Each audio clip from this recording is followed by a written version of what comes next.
Okie dokie. Rain will get to learn about the dragon boy that she pulled.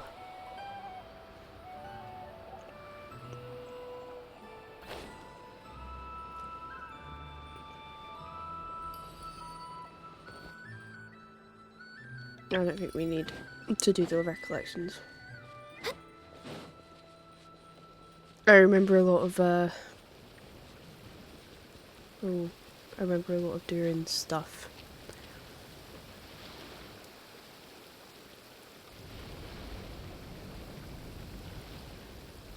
Oh, it's Durin!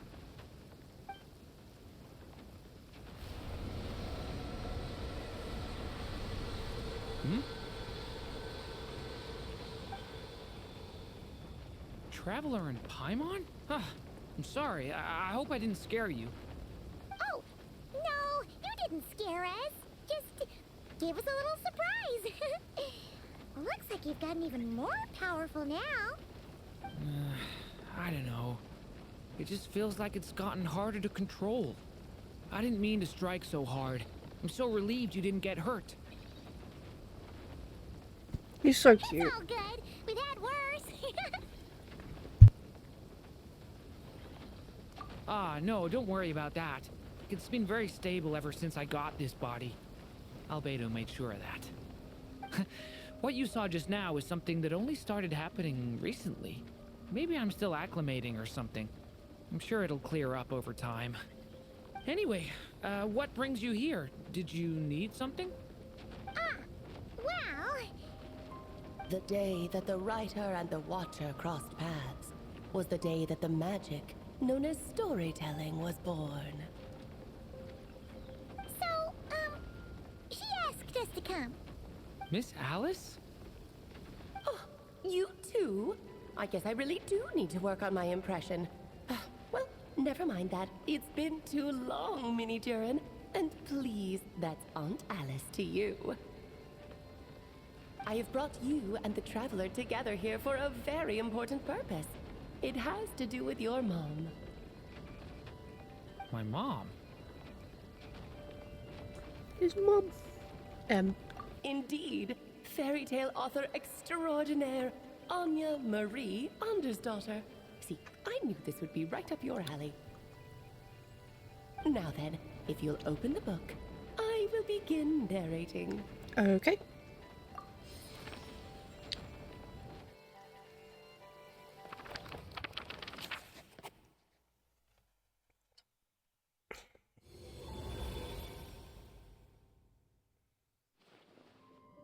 Whoa!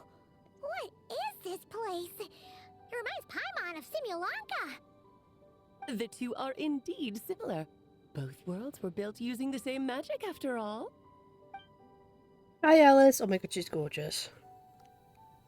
Aha! So it is Alice! Hello, Aunt Alice? Oh, no need to be shy. Just think of me as one of your mother's dearest friends. You keep talking about stories and magic. What's this all about? Simulanka 2.0 or something? Certainly not. Simulanka was a peerless masterpiece. Without the original author, it would be impossible to create a sequel, even for me. But you are right about one thing. Just like last time, I want to show you a work of magic that has to do with storytelling. What's this? This It's a book. is your mother's dying wish. My mother's dying wish was a book? Let me answer that with a question. What do you suppose would be a writer's greatest regret? Not being able to finish their story. Have you ever read a book called The Little Witch and the Undying Fire? But I'm not sure who wrote it. Oh, that's because it was the work of more than one person. It began as a little game at our tea parties. Each of us took turns writing the next part of the story. I wrote the first volume, then the other mages took their turns. Em was tasked with writing the final volume and tying everything up. But by the time everyone had finished writing their parts, Em had passed away. Oh, It was a terrible shame. A true tragedy. Hmm. And that is the answer to my question.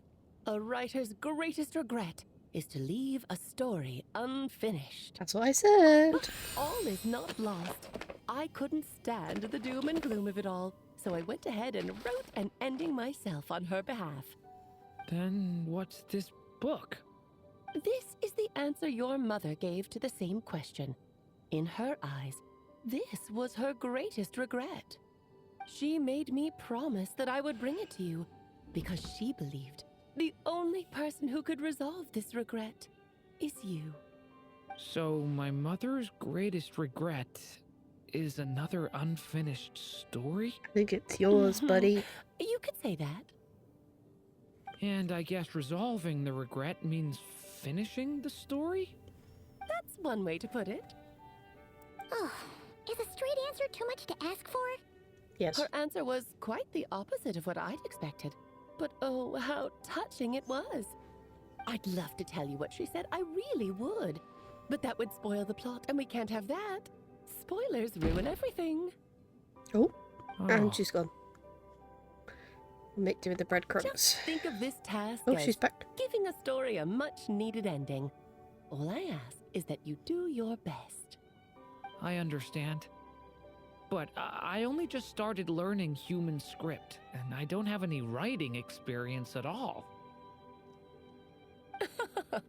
Relax. Why else do you think your dear aunt went and found you two such wonderful helpers? With their experience, you'll have so many story ideas you won't know what to do with them. So don't be shy to ask lots of questions. So that's why we're here. Yeah. If it's to help Durin fulfill his mother's dying wish, then we're in. Aunt Alice, could I ask, what kind of story was my mother hoping to write? I had a feeling this might come up, but that answer isn't mine to give. You'll have to find it yourself, here inside this book. Hmm. Don't worry. We'll help you come up with loads of ideas. Yeah. Let's find a nice spot where we can settle in and read through this thing. We could even get some snacks, too. Oh, the actual process might not be quite the walk in the park you're imagining, Paimon. Why's that? Because when Em created this book, she borrowed my magic. In other words, it's not a book you can just pick up and read. It's a magical book. Its chapters are scattered through memories of the past. Gather them all, and the book will show you its secrets. Okay. So, where are we supposed to find these memories? Em left a trail of clues for each unfinished chapter. Follow the hints, and you'll find them. Oh, and when it comes to adding to the story yourselves, you'll need to use this. And this is... This, my dear little Paimon, is the ink Em left behind. Infused with a little of my own magic, of course. If you're planning on writing something inside the book, you'll need it. Very magical. It's extremely precious, so be sure to use it sparingly. This is all that's left. So we need to search for the memories and keep an eye on how much ink we're using. Oh, it just had to be a wild goose chase, didn't it? Perhaps it's just another form of storytelling. Em was ever so creative when it came to things like that. Just think of it as a little challenge your mom left behind. Who knows? There could even be a mysterious prize at the end of it all. Ooh, prizes. I don't care about that. This was my Oh, mother's yeah. dying wish. Mhm. Whatever it takes, I'll find a way. With the two of us by your side, you'll be just fine. Okie dokie. That should be pretty much all you need to know.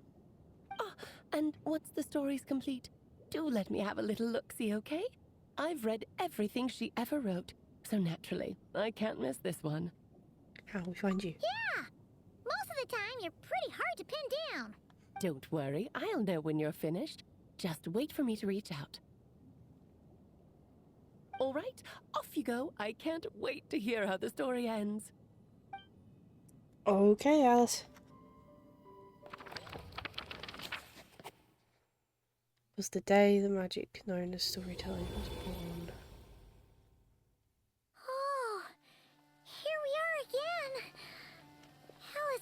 magic really is incredible, huh? Right. Alice mentioned we should be on the lookout for clues. Huh? A corner of repose for countless tales, watched over by the honor of knights. A place for stories to sleep, perchance to dream of ancient cities and the epics of ages past. There, a witch once spent a sleepless night, and all to bring forth a story yet untold. Find the place I speak of, for it is where the seeds of this story lie. Was Okay. that a riddle? Where do you think this mysterious place could be? Obviously, it's the Mondstadt Library. Hey, you might actually be onto something. Guess that means we need to head back to Mondstadt? I had a feeling that's where we would be headed. After all, it's where my mother was from, and I bet it's where she wrote this story, too. Yeah, that makes sense. Still, I feel bad about dragging the two of you along on such a long journey. Don't worry about it. We don't really have much going on right now, so we're all yours. Come on, let's go!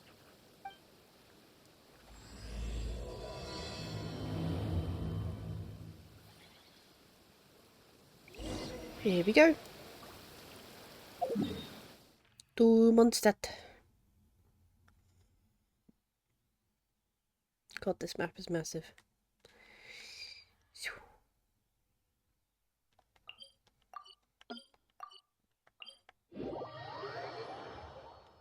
Oh, the sun's out. When did that happen? And plunge.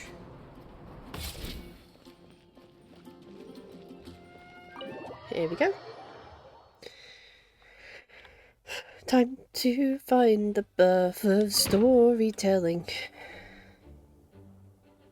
Back in the Mondstadt Library, huh?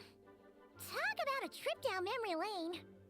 So, we're supposed to find the seeds of the story, right? What do you think that means? I don't know. Well, we're in a library, so it's gotta be books, right? But seriously, there's so many here.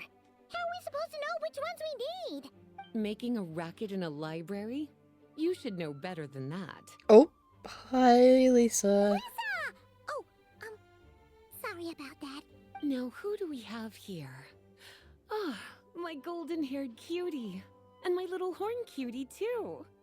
Sorry, Miss Lisa. Aww. I know you taught me to be quiet in the library, but Paimon was just trying to help. Please don't be too hard on her. Durin is too pure for this It world. has been far too long since we saw each other, so I suppose I can let it slide just this once. Back when he first arrived here, poor Jean wasn't sure what to do with him, so I stepped in to lend a hand. I figured if I can handle a boy raised by wolves, then teaching one who's part dragon should be a walk in the park. Nice! Sounds like Durin was welcomed with open arms. Why, of course. Now, let's save the reminiscing for another time. I'm sure you're here for a reason. Did you need to borrow some books? It's kind of hard to explain. Maybe you could take a look at this. Oh?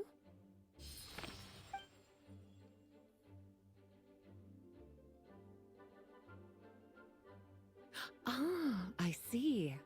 These so-called seeds of the story must be the books that inspired its creation. That's just how it is with stories. They grow out of the tales that came before them. And that mage, I can almost picture her here, hundreds of years ago, scribbling away at one of these very desks. But we don't know anything about this story. How are we supposed to figure out which books inspired it?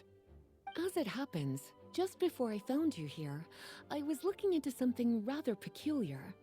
One of the knights reported seeing some books that weren't listed anywhere in our catalog.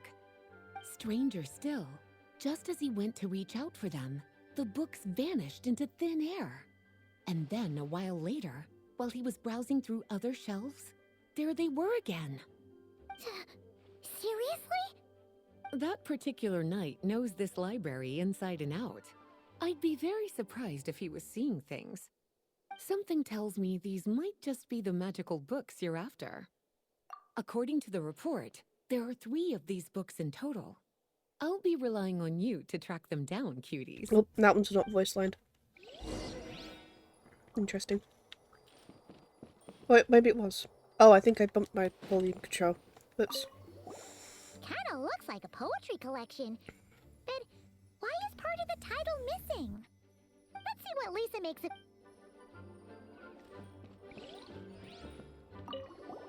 Oh, wait! Did Klee write this one? Should this even be here? We better show it to Lisa.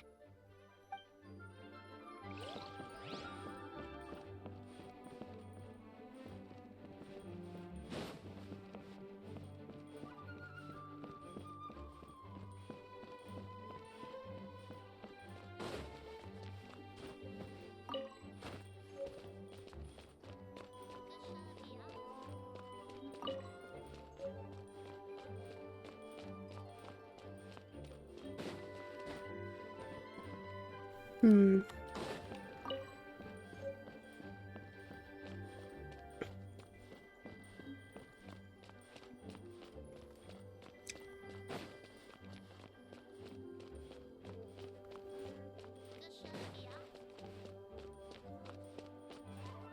I think the ones we need for the quest are upstairs, but I'm just checking because I still need a few sets to complete. Oh, there's another glittery one here.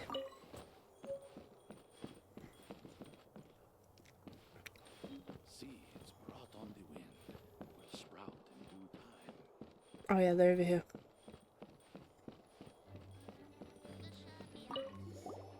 Second strongest spell in existence.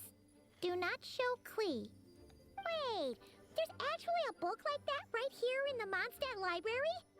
That title's just gonna make people even more curious. Huh. There's definitely something fishy about this one.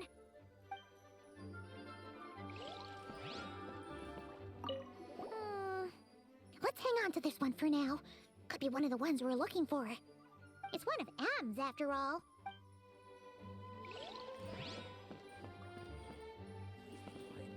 An experiment log. Looks like part of the title's been erased. There's something seriously suspicious about this book.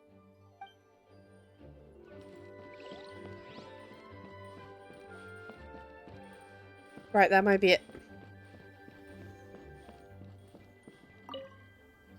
Well, did you manage to find them?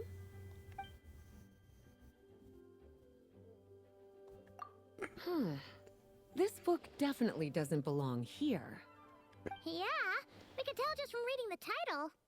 Albedo was the one who brought it in. He suggested I place it on the restricted list and keep it sealed away. Why? He said it's full of forbidden alchemical formulas, some of which could even result in the creation of dangerous monsters. That doesn't sound good. Apparently, the danger it posed was so great, he didn't even feel like it was safe to carry around or keep it in his workshop. Really? Definitely sounds like it shouldn't be here then. Still, if that mage read this book too, it must have been written a lot earlier than I'd imagined. Well, did you manage to find them?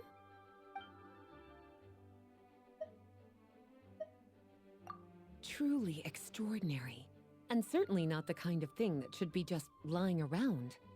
In fact, Miss Alice gave strict instructions about it. So, it's some kind of book of spells? Paimon's guessing magic this powerful should be kept a secret. It's true. This book does contain one of Miss Alice's spells. But honestly, virtually no one could actually pull it off, even if they tried. The only reason it's even meant to be in the restricted section is because we can't let Klee get her hands on it. After Klee was born, Miss Alice advised us to seal it away. She even added that little subtitle herself. So, it's to keep it away from Klee, huh? Does that mean she could use it to cause even more mayhem than she already does with Jumpy Dumpty? No, that's not it. As Miss Alice herself put it, letting Klee see it too early would spoil the surprise. Of course you did. Well, did you manage to find them? Yes, this is a restricted book, all right. It certainly isn't supposed to be here. But it looks like a regular poetry collection. How did it end up being classified as a restricted book? The issue lies with one of the poems inside. You've heard of the great battle that took place on Dragonspine, yes? 500 years ago, during the cataclysm in Conria, an evil dragon descended upon Mondstadt. A fierce battle with Dvalin ensued, but in the end, the evil dragon fell, and Dragonspine became its resting place. We're talking about Durin. The Durin of Dragonspine. Well, the poem in question turns the whole battle into a dance, with the evil dragon recast as an innocent child who came here in search of friends. But given all the suffering experienced at the claws of that dragon, how could the people of Mondstadt accept such a retelling? Bards are often accused of inventing history or distorting the truth in their ballads. But this one hit a bit too close to home.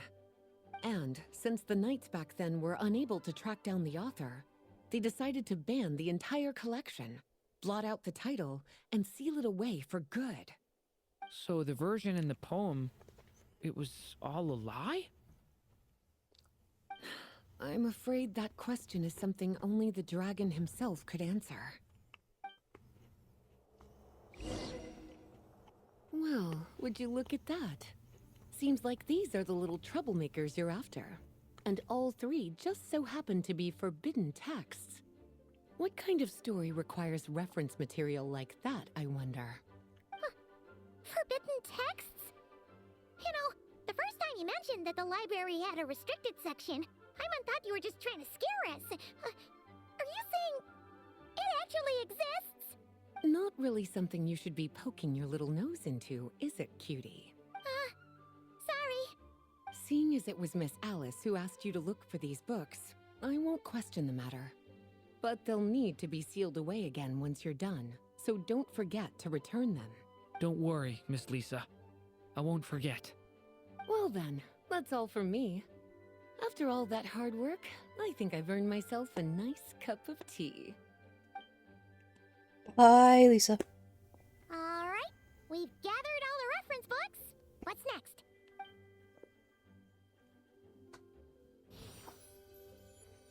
Wait, look!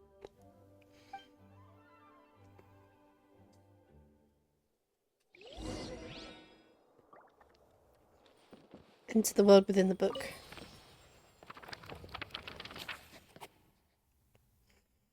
Find the place I speak of. Oh. Long, long ago, an evil dragon descended upon the human world, bringing terrible calamity in its wake.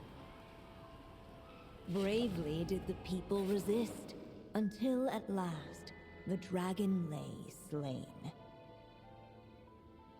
Later, a witch with a love for stories came upon the tale of the evil dragon, and for reasons she could not explain, felt a pang of sorrow on its behalf. For she knew, despite its body being born of wicked alchemy, all along, the dragon's soul was that of an innocent child. Right up to the moment of its death, it had no choice in becoming a vessel of calamity, nor could it fathom the cruel fate that lay before it. Though the witch had a love of stories, she was not pleased with how this one ended. No, that won't do, she thought. I'll write you a better ending instead.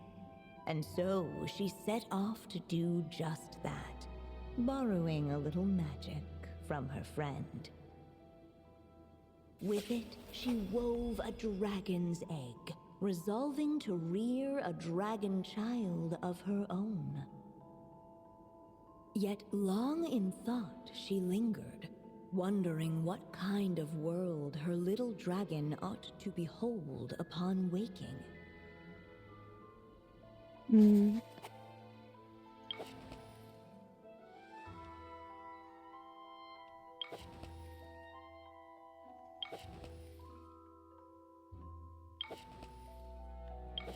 I think I'm going to go with a wisp of woodland air.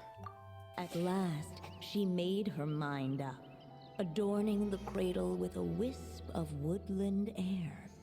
Then, she quietly waited for the egg to hatch.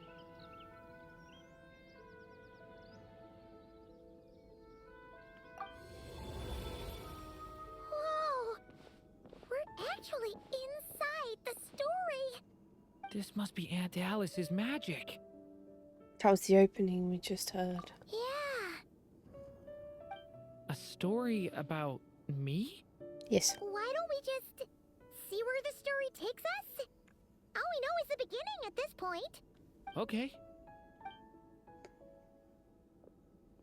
And now a golden-haired traveler, a silvery sprite, and a dragon-born youth step onto the stage. What new chapter will their arrival bring? Whoa! That came out of nowhere!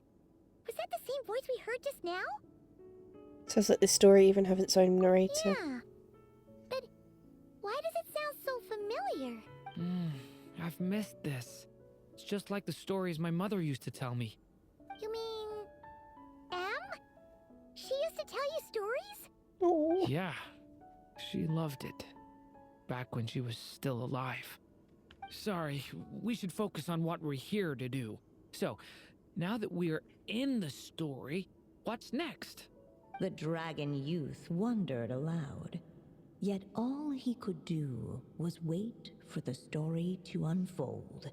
Of course, there's something to be said for helping it along.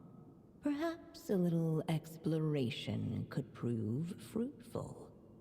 Oh! Is that a hint? Yeah, I agree.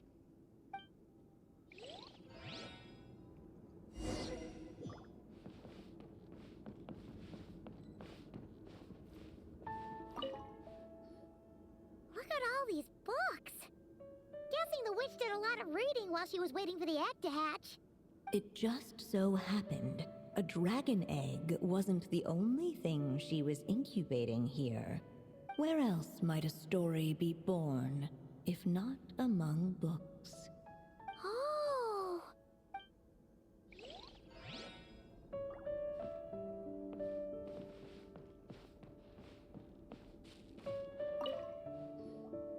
This must be the dragon egg, right? Looks like it's gonna hatch any moment now.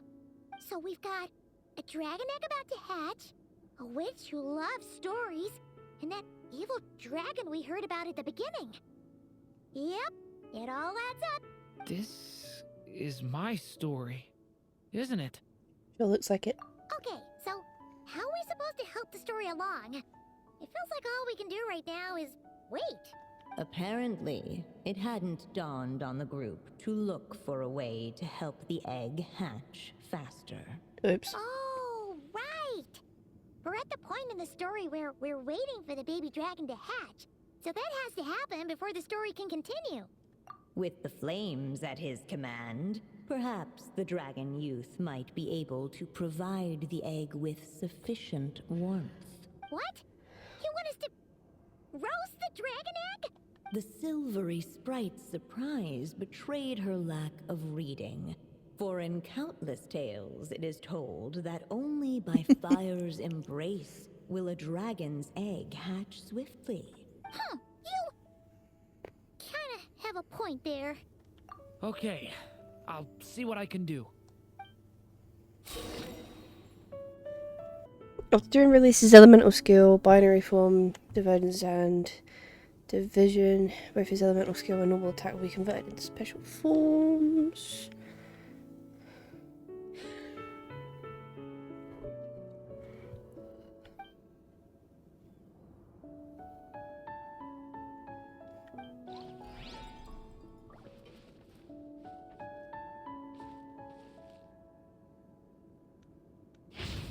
Devouring Claw! The abyss is burning shadow! Clearly, both the golden-haired traveler and the dragon youth were eagerly awaiting the little dragon's birth, though perhaps their longing burned a little too brightly. Still, such fiery anticipation might itself become a blessing.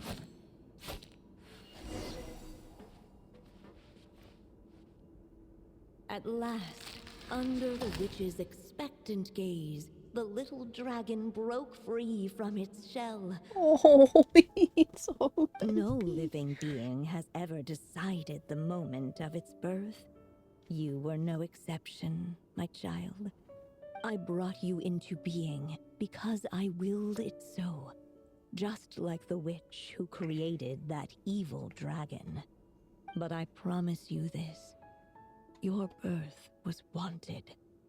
You are loved, and you will have a different fate than the dragon that came before you. Hi Dave. Yeah, I wasn't expecting to be up for it either, but my stomach has settled down somewhat, so we'll see how far I can go. Because it's been not really up to it for the most of the day, but I would like to get some streaming done. Plus there's only 6 days to get the rewards on this, so... And you need 5 days to do it. You've never told me those things before, but for some reason, I always knew. Thank you for bringing me into this world. Oh, he's so cute. The waiting witch did not feel lonely, for she had 3 visitors by her side. Together, they beheld the hatchling's first breath of life. Holding her dragon child close, the witch promised him a life unlike that of the evil dragon. And so, nestled in his mother's warm embrace, did the little dragon's story begin.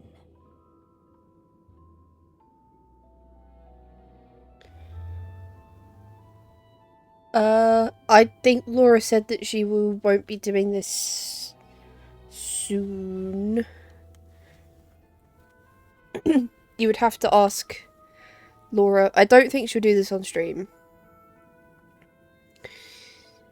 It's gonna just basically be cute during time, I imagine.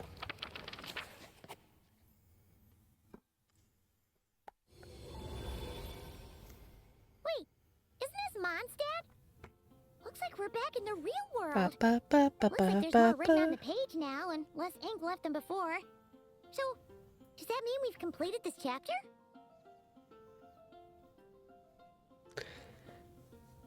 Okie dokie. This is Durin's birth story after all, at least a window into his past. Yeah, but why does M seem to think that the story isn't finished yet? Durin broke free from the curse, came into this world with a new body, and even made a bunch of new friends. That already sounds like a happy ending to Paimon. True. Everything's always so mysterious with these mages. Ba, Guess all we can do is wait for our clues. ba, ba, ba, ba. Oh, is this where we're gonna have to stop? Is this thing on? All right, that should do it. Totoko. That's Alice's voice! Hi, Alice. Hello there, children. If you're hearing this, you've stumbled upon the little recording I left for you. I thought you could use a few hints about how the book works. By now, I'm guessing you've already begun to leave your mark on the story. You should know, however, that the book needs time to absorb the ink, so the next chapter's clues won't show up right away. Wait, so even magic ink needs time to dry? So this is why The it takes good 5 news is days. You can return to any chapter you've already completed and continue to explore the mystical, magical storybook world you helped create. Have fun, dearies.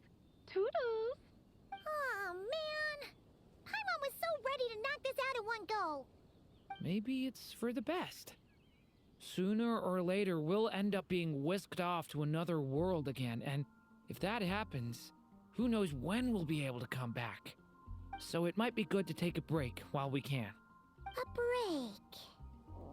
Literally gonna have to come back every single day, I think. Paimon has a And do secret another flavor for the chapter. Good Hunter's sticky honey roast. And we happen to be in Mondstadt, so... So let's meet up here later. I need to find Miss Lisa to return those books anyway.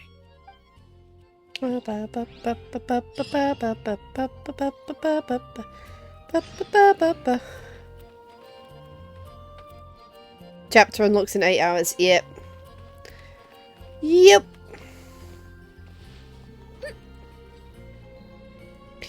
So that'll be it for Durin, because we have to wait 8 hours for the next bit to unlock, which I think is the game reset. So that's like when the game considers it to be tomorrow.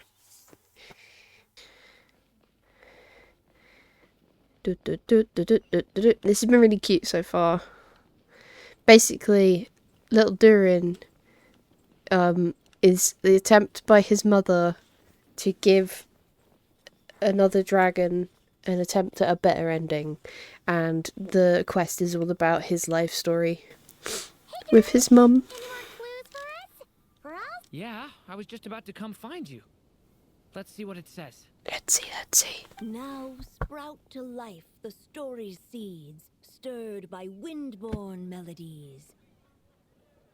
That's his mum, by the way. Then on that breeze the music leads, Who's dead? fading into distant memories. Seek the place where wind and tale entwine, and once there, make 3 riddles into verse, and 3 melodies into song. For in poetry and song will this story start to blossom. Hi, Sean. Woo! Hell yeah. Whoop! Whoop! Whoop! Whoop! Whoop! Hello. Come on! Another riddle? All that talk about wind and melodies? What do you think the answer could be? What, are you thinking what I'm thinking? Oh!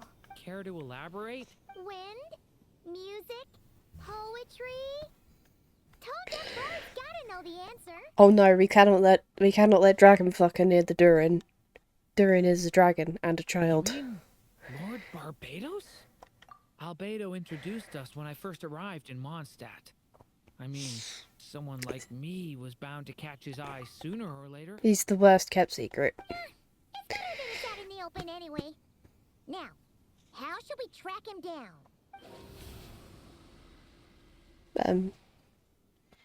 Hello? I'm pretty sure he's already caught wind of what's going on here. Why don't we just see where the wind takes us? Where are you, Dragonfucker? He definitely makes it easy to forget he's a real god sometimes.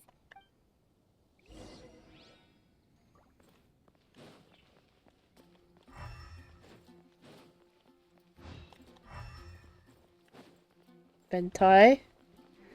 Where is you? What guidance? I don't understand.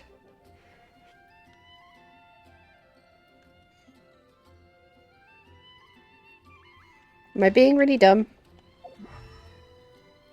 I actually don't understand what it wants me to look for.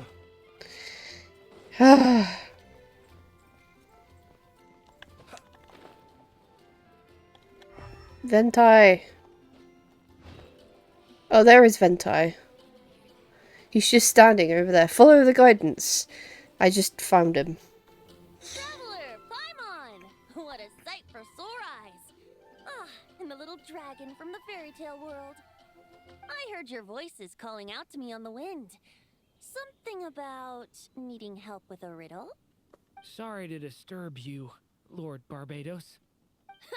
Disturb me? Not at all!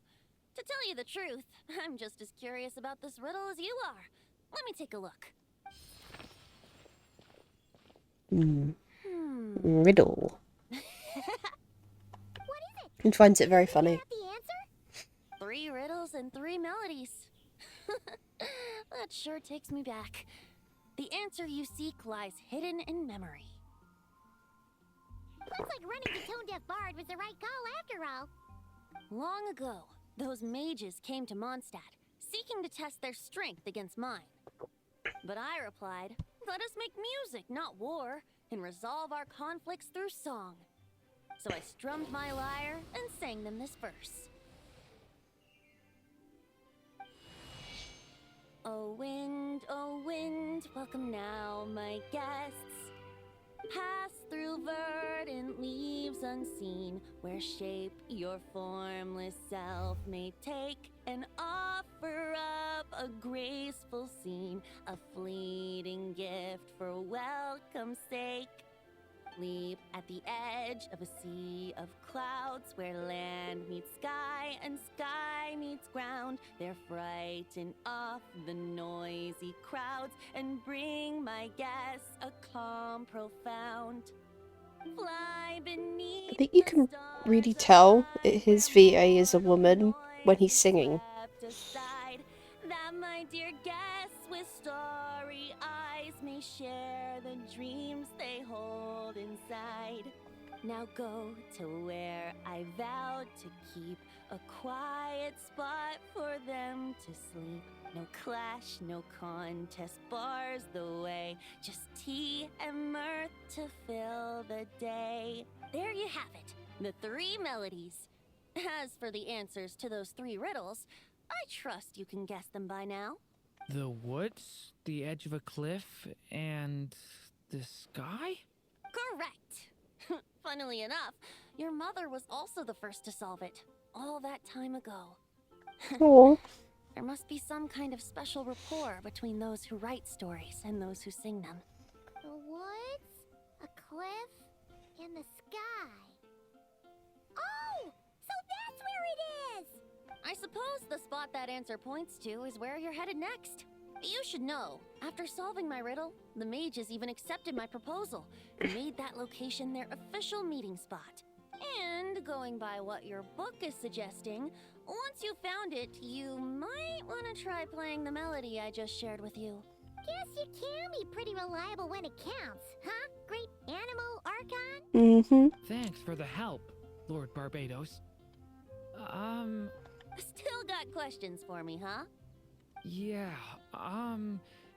you must have read countless tales in your time, being a wandering bard and all. In your experience, why might an author consider a story unfinished? Unfinished? Well, I guess if there's something left to accomplish in the story, or, oh, if the last line goes, to be continued. Huh? Wow, your helpfulness lasted for like 1 second. In all seriousness, I would think the answer to that question lies in your mother's story itself.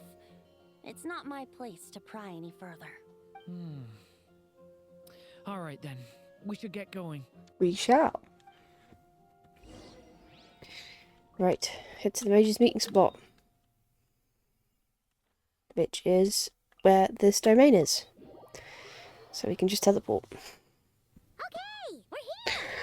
Now, we just need to play the 3 melodies, and we should be able to gather the memories for the next chapter, right? A musical performance? Huh. Out of all the things Miss Lisa has taught me, that's the one I'm worst at. Leave it to me. Oh god, don't, please don't.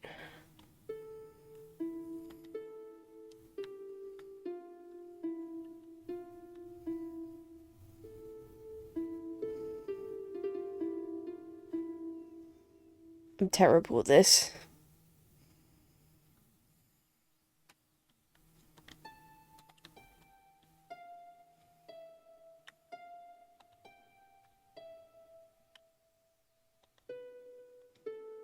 There we go.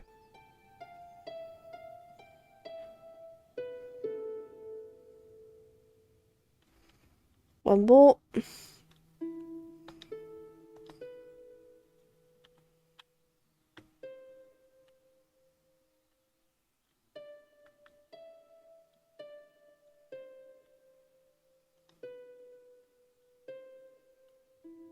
There we go.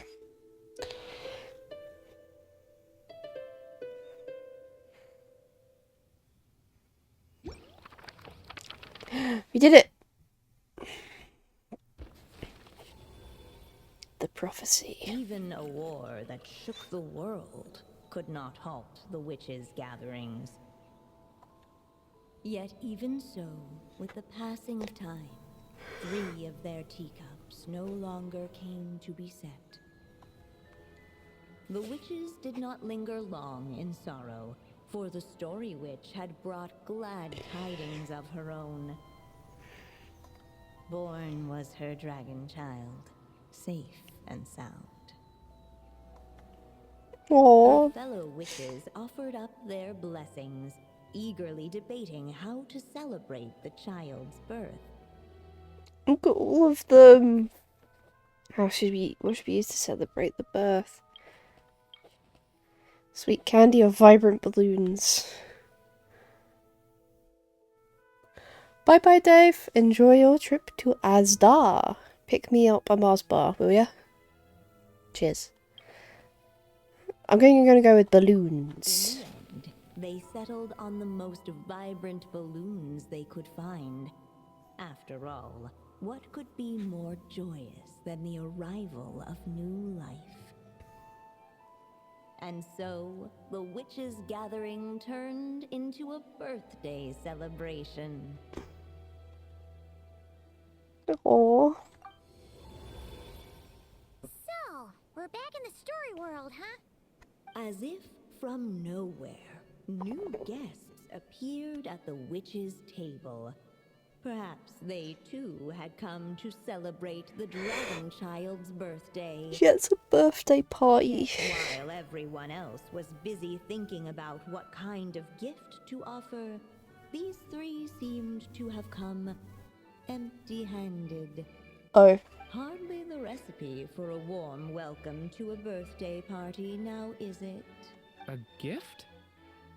Hey, what's this all about? We only just found out this was a party.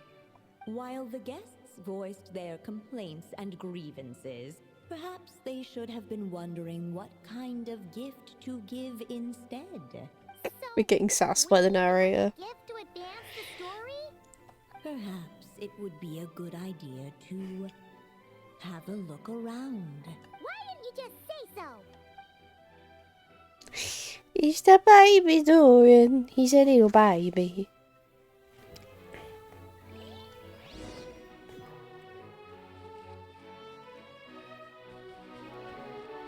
There's fruits.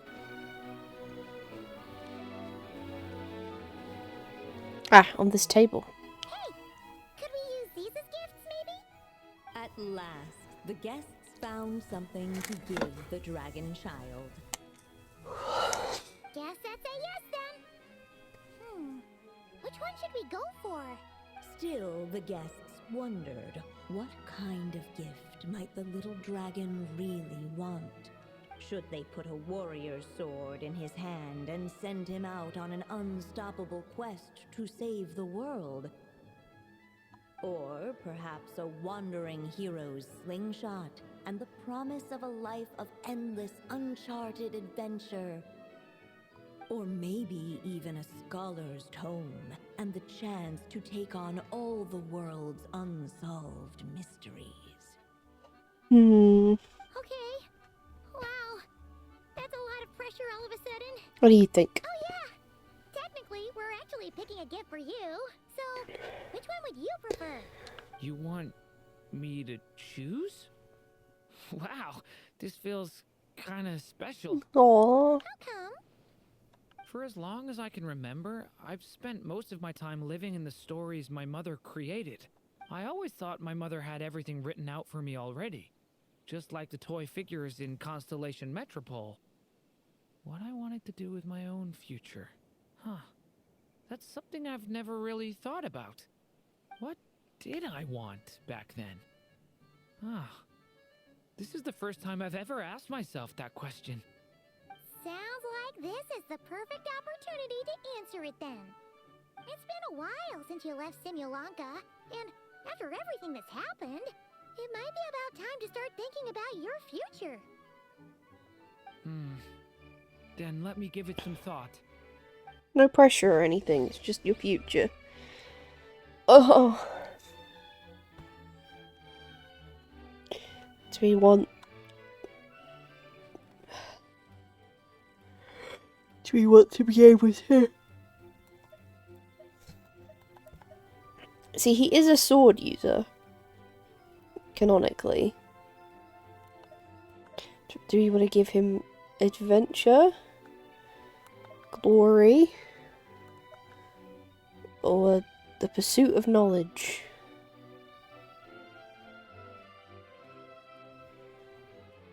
I feel like, weirdly, adventure is probably a better thing to wish your child than destiny. Sure. Oh. He spit. He disappeared.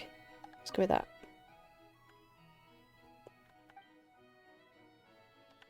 Let's do that.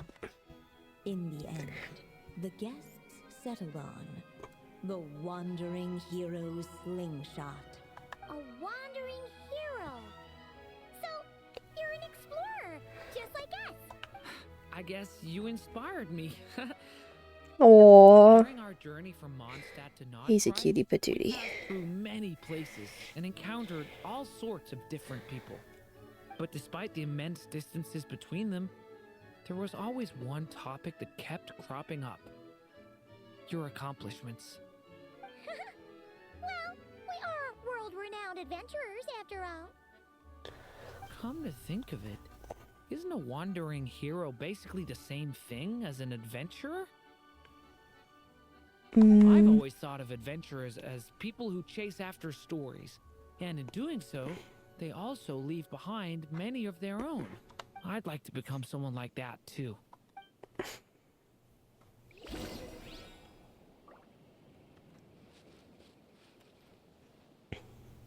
Alright.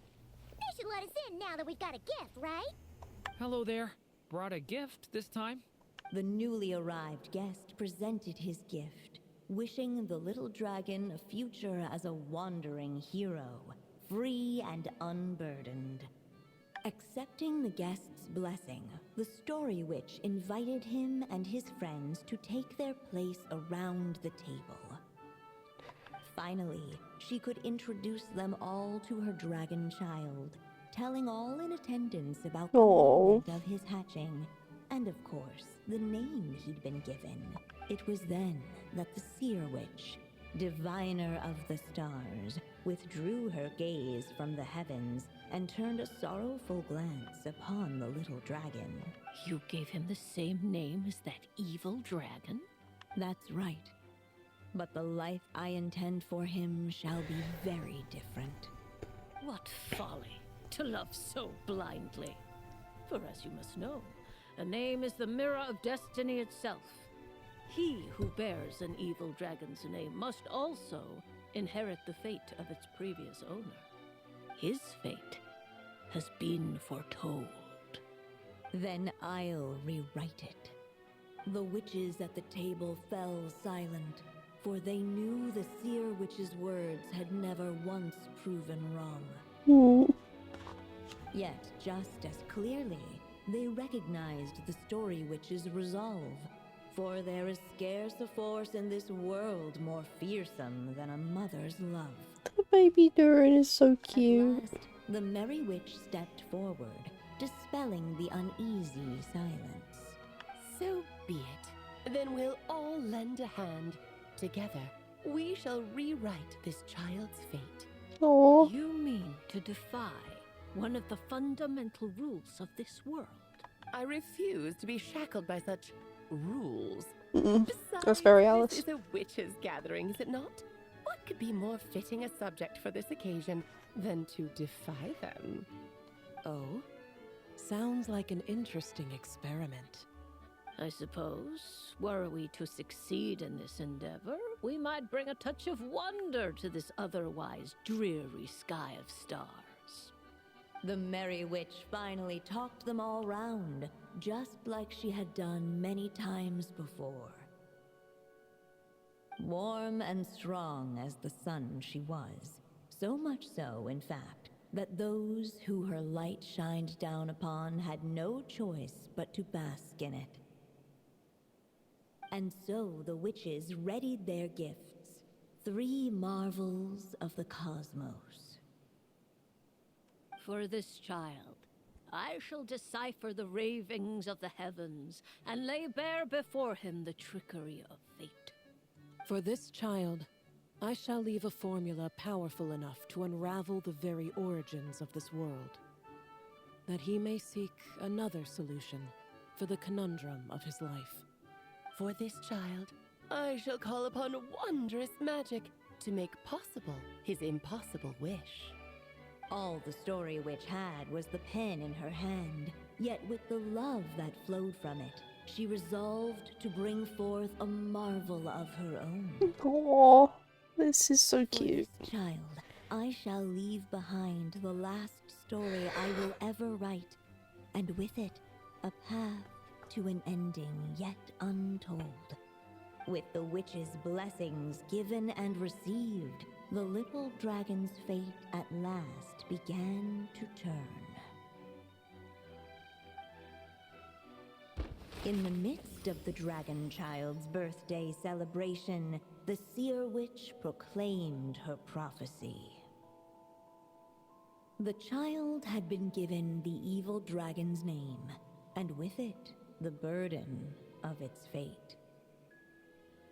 But hearing this, the Story Witch vowed to rewrite it all, for such was her love and resolve. And so the other witches offered their gifts in turn, marvels as rare as any in the cosmos. Together, they sought to test one of the fundamental laws of this world, in part to support a mother's love, and in part to sate their own curiosity. Oh, and I almost forgot. Our new guests came bearing blessings of their own. Okay. Who knows? Perhaps this extra spark of life might be all the little dragon needs to change his fate. Maybe?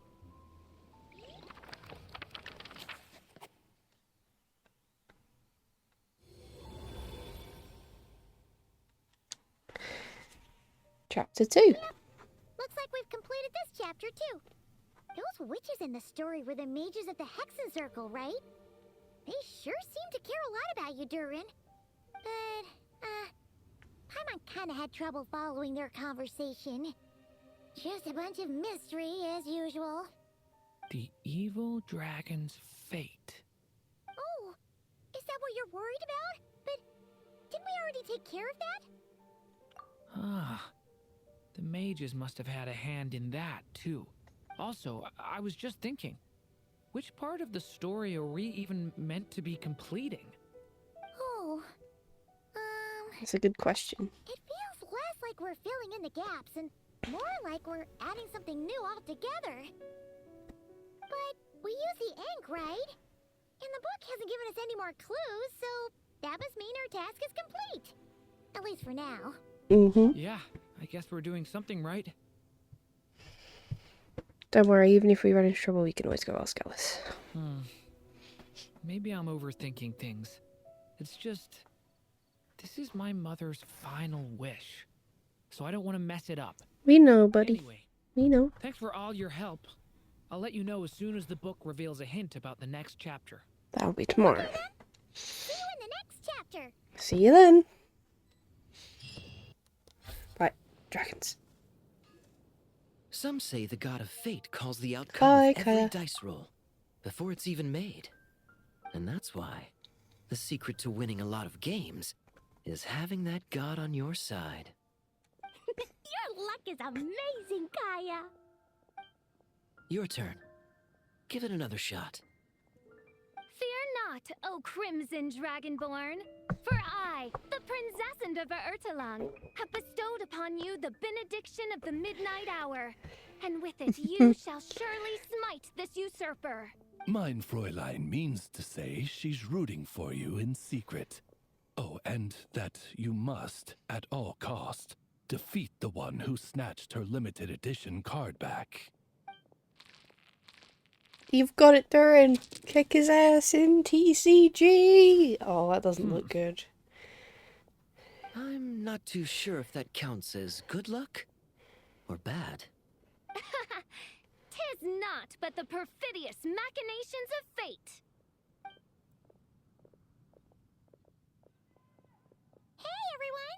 Hello. Mr. Honorary Knight and Paimon! Hi, Clee. Adorable. It's good to see you, Honorary Knight. Mein Fräulein is quite invested in the outcome of this match, so please allow me to extend greetings on her behalf. Of course. But if you're all playing cards, how come you're not over at the Cat's Tail? There's something about our horned friend over there that seems to frighten off little animals. Could be because he used to be a dragon. Normally, the animals just steer clear of him, but in the close confines of the Cat's Tail, let's just say, the feline residents probably consider it their turf. And we all know how dangerous a cornered cat can be. Oh. I just wanted to borrow one of their nests for a nap. One Oh of their dear. nests? Wait, you mean a cat sofa? Yeah, it's more comfortable for me. I can stretch out just the way I like. But it turns out the Black Cat and his minions are quite territorial. Luckily, Miss Diona helped smooth things over, and they finally agreed to let me use one. But, I only get to use it after dark. Oh, Diona stepped in! You know, Diona believe it or not, special. she really does like helping people. The more likely reason is because Durin won't touch a drop of alcohol. As far as Diona's concerned, that pretty much makes them two peas in a pod. It's a shame, really, considering everything Mondstadt has to offer in that regard. Mondstadt's alcoholic drinks are a bit too much for me to handle right now. But maybe someday. There's no need to force it. Who says you have to drink just because you're in Mondstadt? Yeah, it's just... I'd really like to make some more friends, so I need to learn how humans socialize. I guess alcohol is usually involved, though. But that's why I started learning how to play Genius Invocation TCG. It's also a kind of social activity, but it doesn't involve drinking. And I've been lucky enough to receive the guidance of the Prinzessin de Verurteilung herself. Exactly! Who needs alcohol when you can make friends playing card games? Speaking of which, need any tips from the master over here? You'll wipe the floor with that opponent of yours. Paimon guarantees it. The Traveler isn't the master in my world. That isn't canon.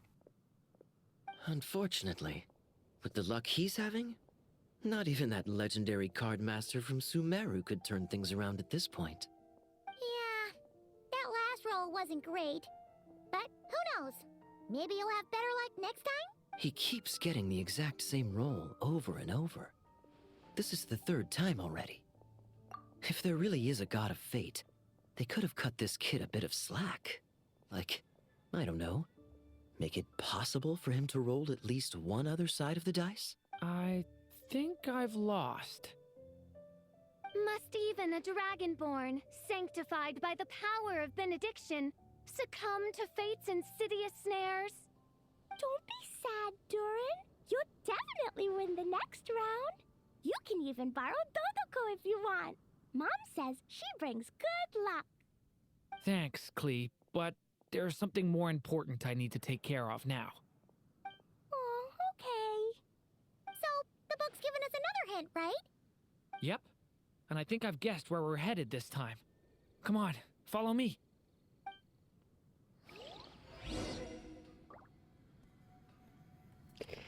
Storm Terror's lair.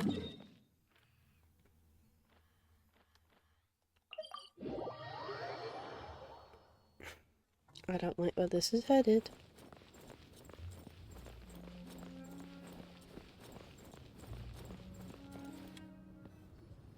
In what sort of castle might a storybook dragon dwell?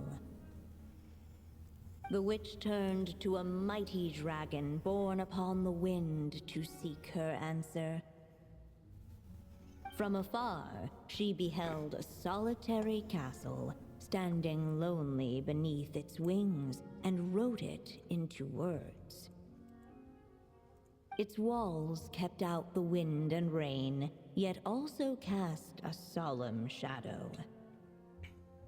Enveloped by their shade, the story's boughs were lulled into a torpid slumber and reached no further skyward. So that's the clue. I think we're meant to find a place where dragons live, and this time, in the real world. I asked around, and it just so happens that there's a place like that in Mondstadt. Yep, that checks out. I've heard that the dragon here is called Dvalin, and that he's a magnificent creature. I hope I get the chance to meet him. I'm not sure that would go particularly well. Wait a second. Do you think having the two of them meet is the best idea? You know, considering everything that happened in the past? Same brain cell. How would we even explain everything to him? Well, if we do run into Dvalin, it should turn out okay with us there at least. Is something wrong? Nope. Let's go! Let's go. Damn. Okay. Thanks, Rain.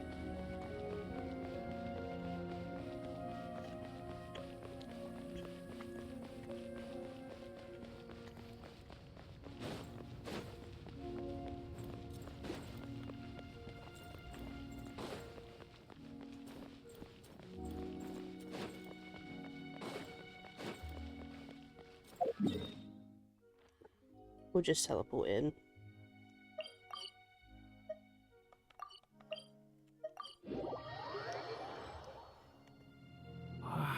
So, this is where Dvalin lives? Yeah, right into the middle of a raging storm. If you're afraid of getting blown away, Paimon, you can always hang onto my sleeve. Aww. This isn't Paimon's first rodeo. Come on, let's get going.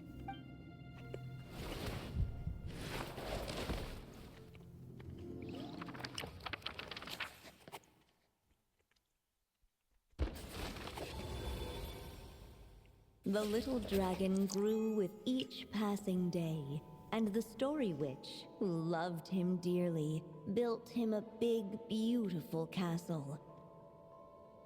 Yet in the end, she herself succumbed to time's merciless march, setting forth on a journey to a place beyond even the stars. All of a sudden, the little dragon found himself alone. He tried leaving the castle to make some new friends.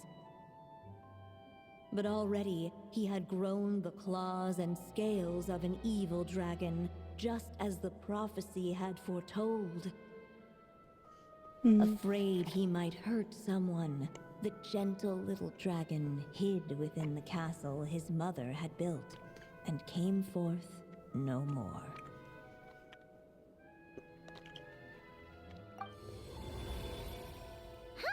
Looks like we're back in the story world.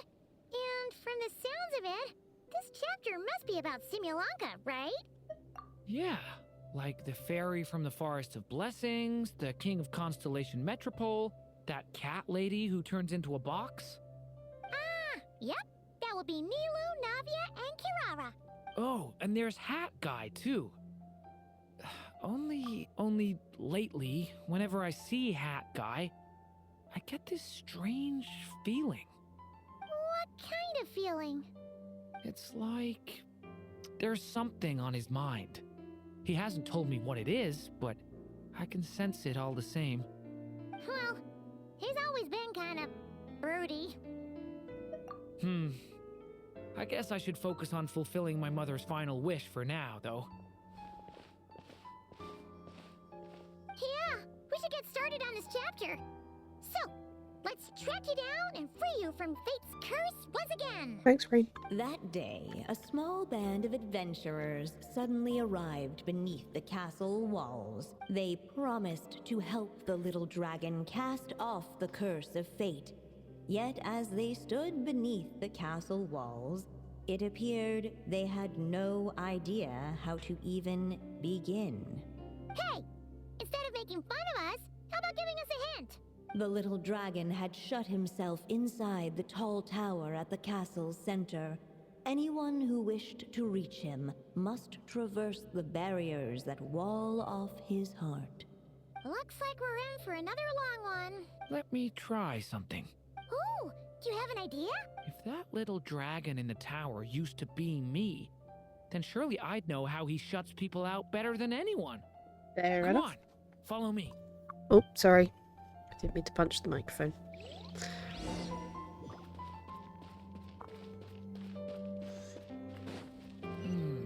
That telescope. I've seen magical tools like that before. It should come in handy.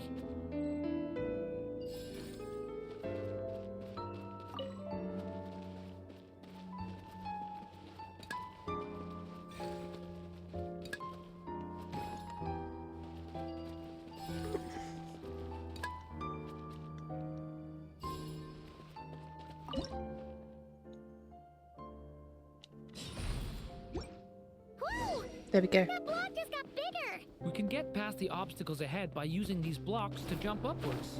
Whee! Okay, that was fun.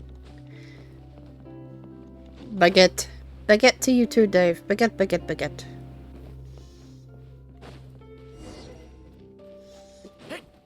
Oh no, monsters.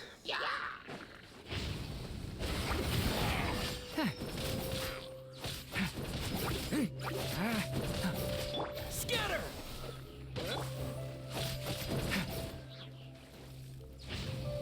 Power and claw!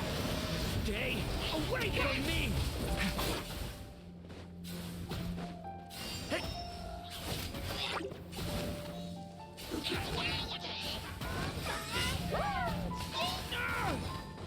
Watch out! The story has only just... This place is like a maze. How are we supposed to get through? Chest! We just have to check each spot. They're coming, little dragon.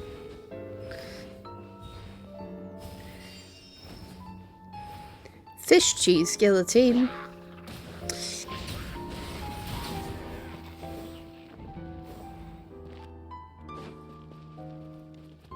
Good afternoon.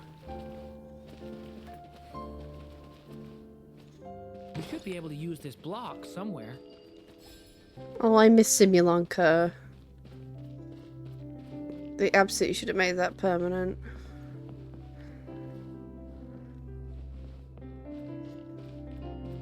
Looks like this telescope is missing some blocks. Oh. Let's try the one we just... Still not enough. Guess we'll have to keep searching. Ah! It works in reverse. He's okay. You cannot control the weather. Only rain can do that.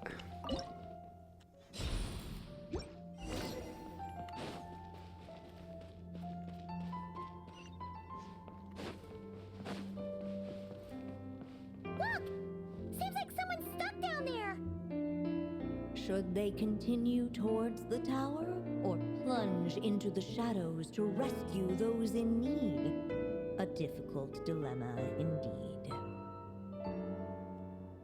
The path to the tower is up ahead. We better stick with Durin.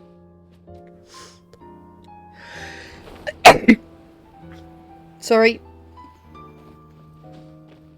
I didn't mean that sneeze took me by surprise. Does rain control weather or is rain a weather? Both? Big chest. Ooh. Primo gems, primo gems, primo gems. Come on, Durin. Or, little story dragon. Just calm down. Stay back! I don't want to hurt you. Loneliness and fear had built a cage around his heart, shutting out all who would look upon him. And thus, all the adventurers could see was his shadow. You're on fire today, Dave. Don't worry. We can help you. Don't come any closer. No. And that was the last the little dragon spoke. How are we supposed to persuade him if he won't even talk to us? This really could have been how my story ended, huh? Back in Simulanka, I was no different. Oh, because this is Even though you. I kept shutting everyone out, Deep down, I hoped someone would be strong enough to face my power and break through to me. And that's exactly what you all did. I wouldn't be standing here today without you.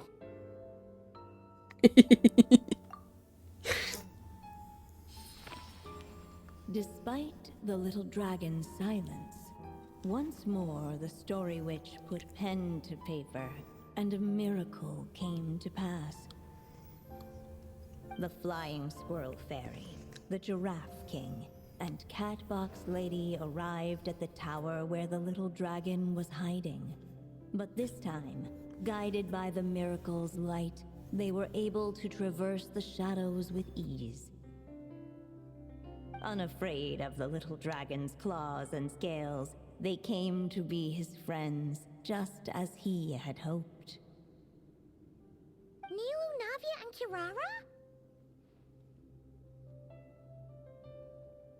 It's more like how Durin remembers It's them. my friends from Simulanka. Hi, little dragon. I'm the Flying Squirrel Fairy, and I'm here to help you lift your curse. Will you talk to me? And I'm the Giraffe King. Don't be afraid. It's little their one. voice We're actors. not afraid of you. I'm just a cat in a box, but I'd very much like to be your friend too. These are my friends? Yeah, they're your friends in the future you've been trying to avoid. I can promise you that. They're reaching out, so you just have to ask yourself one question. Do you accept? After a long silence, heavy footsteps echoed from the tower's shadows, but still, the one who made them refused to step forward. Though the cage to his heart had been unlocked, the little dragon remained ashamed of his claws and scales. Poor little dragon. How can I face my friends like this? Don't worry, little dragon. We're gonna offer up our blessings and make a wish to the goddess of fate to release you from your curse. Yeah, just like last time. Make a wish? To the goddess of fate? At that moment, the merry witch made her entrance. Bye, Alice. Little one, don't be afraid. With the blessings of your friends, your wish shall be granted. Alice? Wait, you're the Merry Witch from the story? Correct. It is I, the Merry Witch, creator goddess of this realm. And it just so happens the goddess of fate is none other than my dear friend, the Story Witch. I'm here to make good on my promise to lend her my second strongest spell.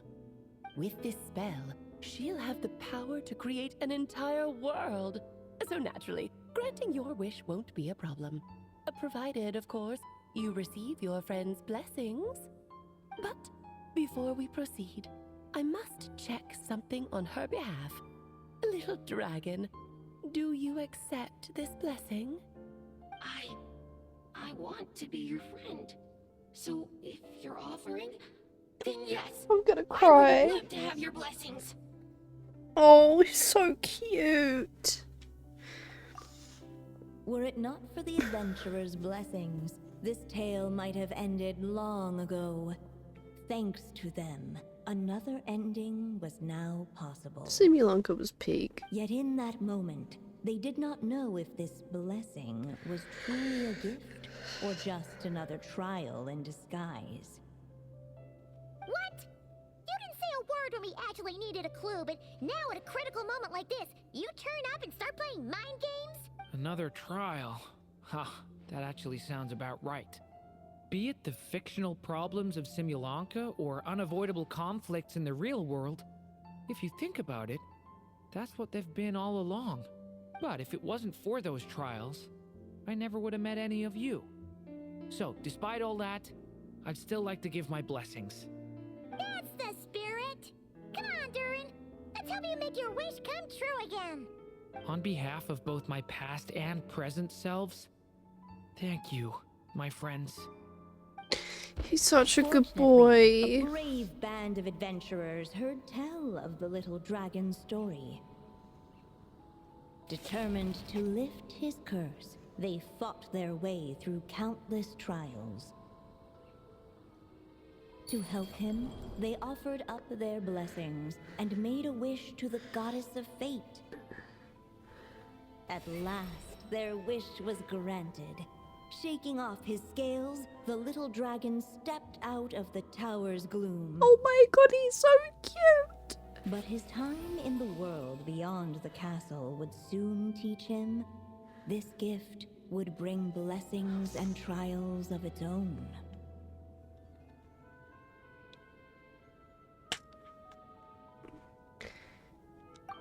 And as far as the little dragon was concerned, the tricks of fate had just begun.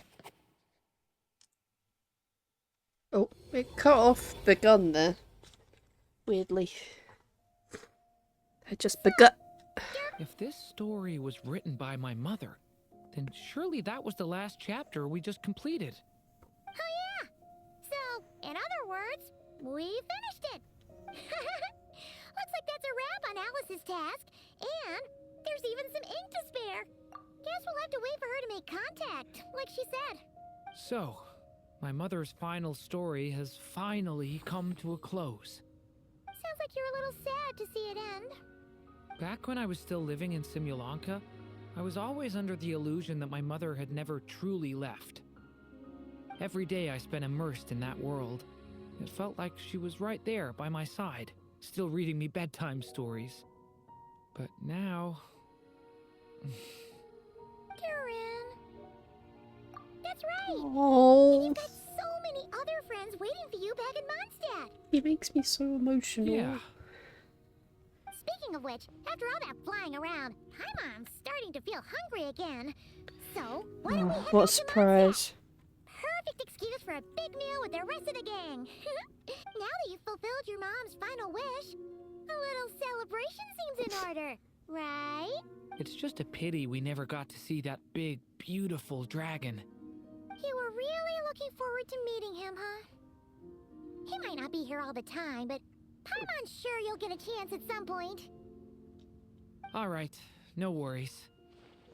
Anyway, since this feast is to celebrate me fulfilling my mother's final wish, I guess it should be my little treat. Pretty sure that's how humans do it, right? Nuh-uh. This one's on the Traveler and Paimon. Celebrating each other's achievements is what friends are for. Honestly, when it comes to who treats who, human rules are so complicated. See? He wants to be friends with you too. Oh, the Valin wants to be friends with... I'm gonna lose my mind. That's so cute. The Valin wants to be friends with Durin and he doesn't know how to say it. And, oh my But the moment god. hasn't come. At least not yet. In any case, the story should have a better ending this time. How don't you did think? they miss him though? They literally walked right past where he was. He wasn't very like he was right there. Venti, where are you storing that big ass dragon? Do I want to know? I don't think I want to know.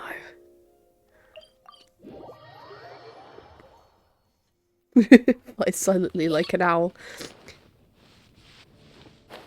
Sorry, I'm just this quest is so cute. It's not very streamer friendly, but it is the cutest stuff. Oh my god. And it's making me miss Simulanka, and I really wish that you could replay events. Because anyone who missed that event is truly missing out.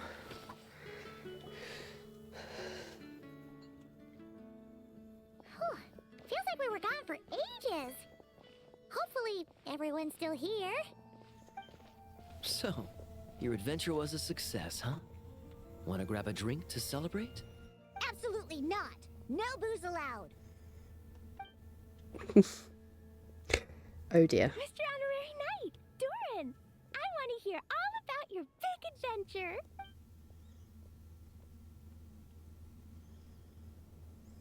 We're gonna order a big meal for everybody first. We'll talk while we eat.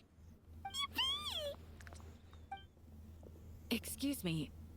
Did I hear you call him Durin just now? But wasn't Durin the evil dragon that fell on Dragonspine? Marjorie, I'm about to fucking punt you into the next version.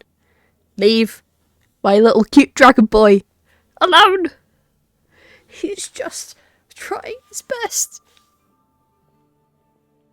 Marjorie, I swear to God. Don't know if Laura like it might be too cuddly for her. Yeah, maybe. This Durin isn't that evil dragon from Dragon's Spine. Albedo said, well, it was kind of confusing. But anyway, it's super cool. Oh, is this your first time meeting him, Marjorie? No wonder you're getting him confused. Yeah, I'll punt her all the way to Doranport. Still, even if you hadn't met him yet, shouldn't you have heard about him at the very least? At this point, pretty much the whole city has. Oh. She's not giving him a friendly look. Oh, so many people are staring at him. Why is everyone... So, what exactly is his connection with the evil dragon? Oh my god, please don't go this fucking route. I'm gonna fight every single NPC in Mondstadt.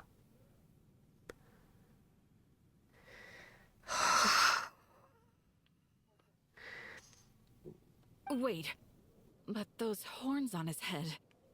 Surely he's not a... Did everyone just forget about Durin? What? No, that can't be.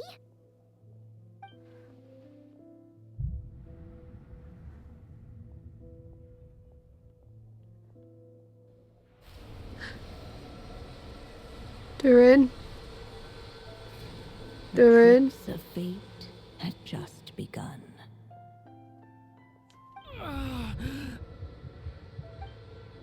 Durin?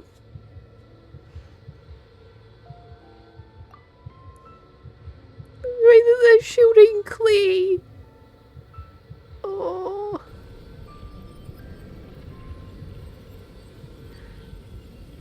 They bullied my boy. No one got hurt.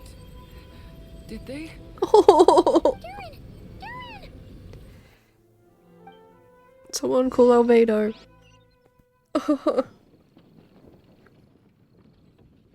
God damn it. I love that little dragon boy. I just had Barbara check him over.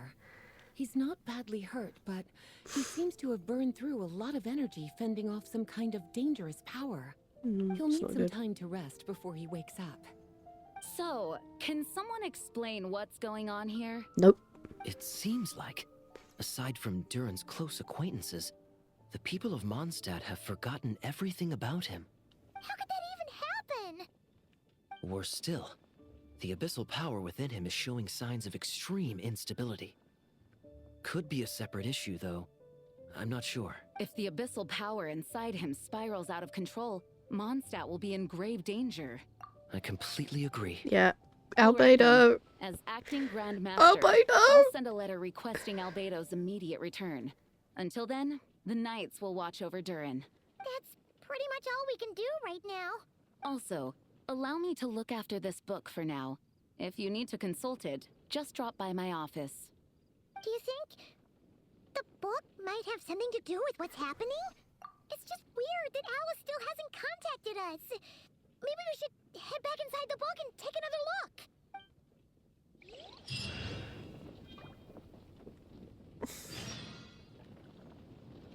We gotta wait for Durin to wake up. That's all we can do for now. Oh, I bullied my boy. Oh, God. Venti, the people of your city are massive twats. Sort them out. Little dragon friend.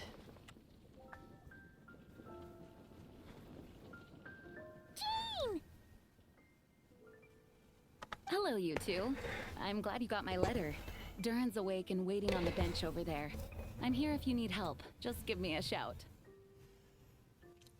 Okie dokie, Jean. I'm sure Paimon will. Don't worry about us. We'll be fine. Oh, hey, you two. I just remembered what happened right before I passed out. Thanks for holding me back. I shudder to think what might have happened if you hadn't. Don't worry about it. I'm fine now. It's just... a lot of people seem to have forgotten me. Don't worry. We'll figure out a way to fix this. Why don't you start by telling us what happened? It felt so strange. After I realized no one recognized me anymore, I suddenly felt like I'd completely lost contact with my body. Abyssal power lies sealed within this body I inhabit. So when I lost my connection to it, I lost control of that power too. It wasn't until I heard everyone calling my name that I was able to reconnect with my body. You lost contact with your body? Does that mean there's something wrong with it? Sounds like we need Albedo more than ever. He disassociated. The problem lies in Albedo's alchemy. Huh. But then, why are people forgetting you? Guess that's what we need to figure out. It's got something to do with that book. That means we need Alice for sure. But it's been ages and she still hasn't been in contact. Now would be a really good time for a hint. How could the story's budding branches even hope to reach beyond the towering walls? Leaving the castle, the witch went off in search of the tallest, grandest tree in the whole world. High up in the canopy of that tree, she sought a resting place, a refuge where the little sapling might take root. Go to that place, for it was there that the sapling felt its first breath of wind. Okay. Was that another clue? Does that mean the story isn't over yet? No, Paimon. Leaving the castle. It just occurred to me. If this story is all about my own experiences, then wouldn't what happened after I left Simulanka be part of it too? But how could she possibly know exactly what would happen? And even if she did, how could we know when the story was complete? We gotta go back inside the book. Yeah. Since we can't reach Alice right now, we'll just have to get to the bottom of this ourselves. But first, we gotta figure out where this riddle wants us to go. The tallest, grandest tree in the whole wide world. Huh. The only place that ever gave me that feeling was the one I ended up in right after leaving Simulanka. They had great coffee there too. And so many books you'd never run out of things to read. You mean Sumeru City? Think about it. Our search in Mondstadt began in a library, right? Well, Sumeru City's got one of those too. And it's absolutely huge. What do you say? Should we try looking there? Yes. Huh. That does kind of make sense. And it's not like Paimon's got a better idea. Alright, let's just give Jean and the others a heads up first. Well, it sounds like you've got a plan, so I won't interfere. All I ask is that you stay safe. Albedo won't be back for some time, and until he is, we can't know for sure how dangerous Durin might be in his current state. He's standing right there, Jean. I'm so sorry about what happened before.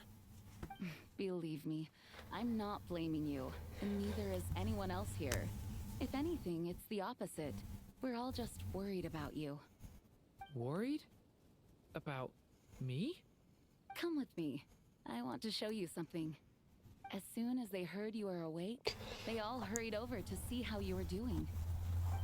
You all came to see me? A little birdie told me you're working on finishing a storybook. So maybe all those people losing their memories is just a plot twist, waiting to be resolved. Miss Lisa, you always seem to know how to put my mind at ease. Please, everyone, don't worry about me. When I get back, I'll find a way to complete my mother's story, and the one we started, too.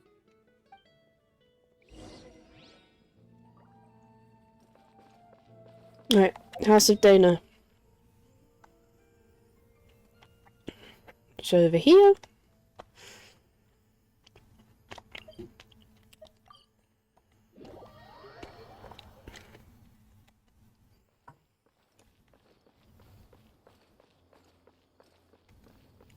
Time to go.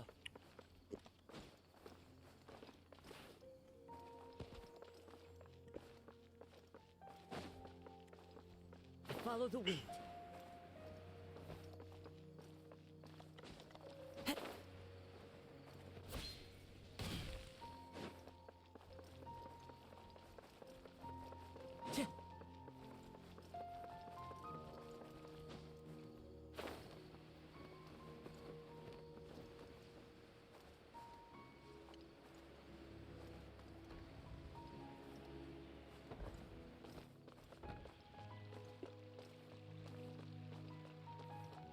Here we are.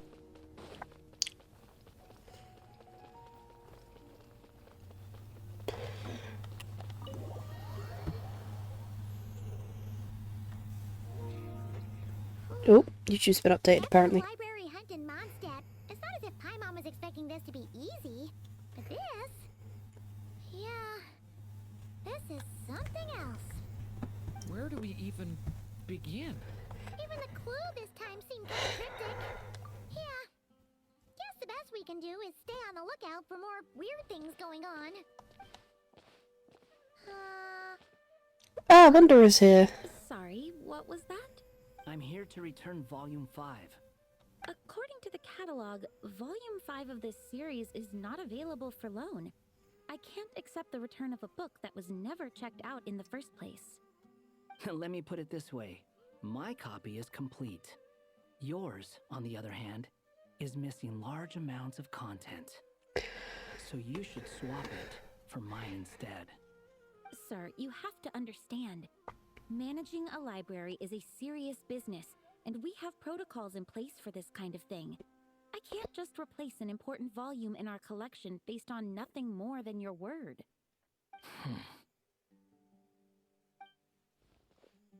Hey! Look what the Wandering Tom dragged in! Oh, it's you. That got cut off. What a surprise. And, what is it you're doing here? I'm a traveling scholar, as you know. Isn't a library the most natural place for me to be? Well, the last time we saw you was all the way in Nodcry. Paimon just didn't expect to suddenly see you in Sumeru, that's all. There were some things I needed to come back and take care of. Some documents had gone missing, so I tracked them down, restored them to their original condition. And now, I'm here to return them. And considering what I'm planning to do next, it feels like a weight off my shoulders. What's going on with you, huh? You look like a kicked puppy. Hat guy. Ah, at least you haven't forgotten about me. Oh. What's that supposed to mean? Hold on to your hat, guy. Hey, Dev. So it's been getting worse.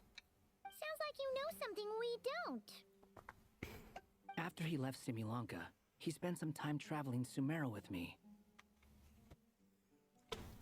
Aw, that's cute. We get to see some? Several texts at the time, and I stumbled upon something strange. Anytime Durin of Simulanka was mentioned, before long, the record would disappear. Which means all the remaining records on Durin are about the evil dragon that fell on Dragonspine. How did you even discover that? If I remember correctly, Hat Guy loved the time he spent in Simulanka so much that he started writing a travel log. That's besides the point. The fact is, you're not affected by the ley lines of this world. I'm sure you can grasp the implications of what that means. Irminsul. His case is different from mine. It's more like the world itself refuses to accept his existence. It started with a few written records, but now it sounds like it's spread to people who never met him or didn't know him well. At this rate, the whole world might forget him altogether. The whole world? But that includes all my friends in Mondstadt, and even Hat Guy, too. Aww. So that's what you've been worried about all this time? Why didn't you just tell me?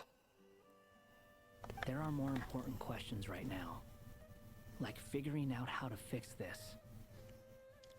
Tried to for a while now. That mage clearly cared a lot about her child. She left that book behind for a reason. If you want answers, isn't that the place to find them? You think that didn't occur to us already? Problem is, we need to find the memory that unlocks the next chapter first. That guy needs a curtain to drop around him from the hat so he can hide as the lamp. He probably would find that a genius idea. Mind if I take a look? I just want to know what secrets this book is hiding. Besides, I've run into a bit of red tape, so I've got time.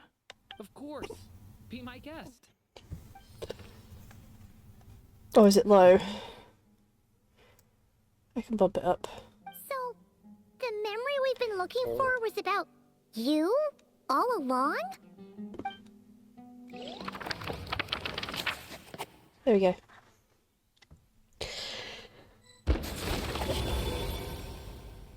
I think it's because dragon became companions with a stray cat with dark blue fur. Aww. It was a friendship born of all they had in common.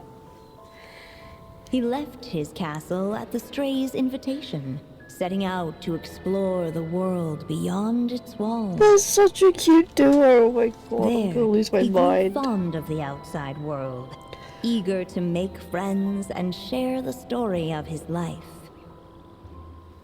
Taken by the dragon's story, the stray tried to write it down. But he soon realized that no matter how he tried, it would always warp into the evil dragon's tale.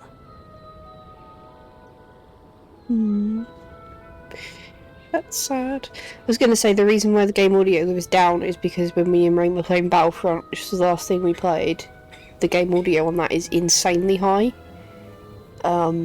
So I had to turn the game audio down, and I had to actually turn my mic up a bit so that we could be heard over the game, but I clearly forgot that I did that.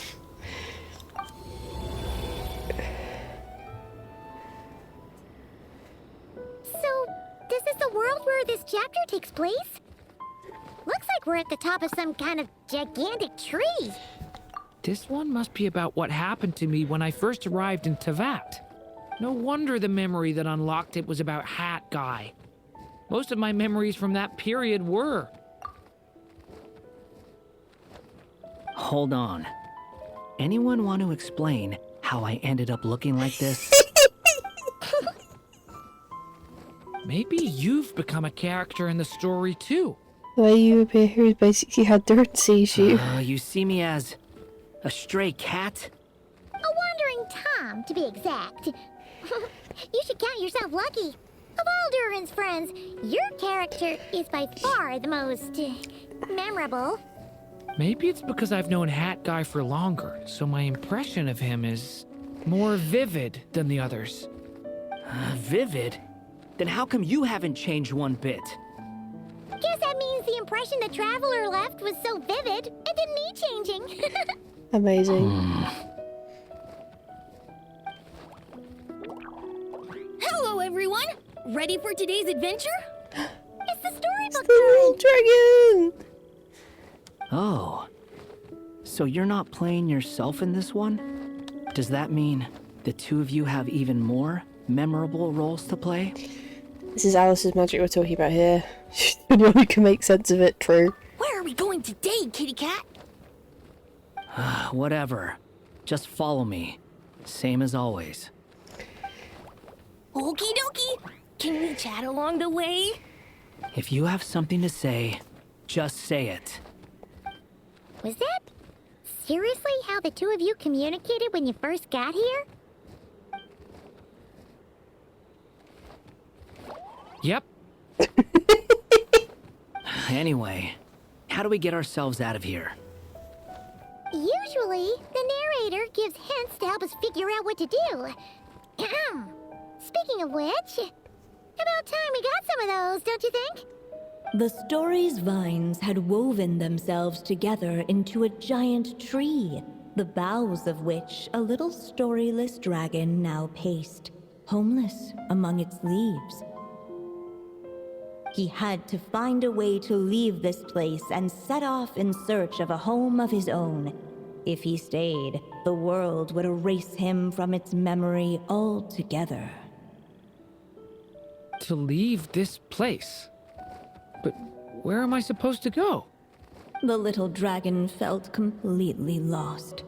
Just like the vines, the road ahead branched off into different directions, twisting and turning before disappearing into the mist. But as luck would have it, a prophetess waited up ahead.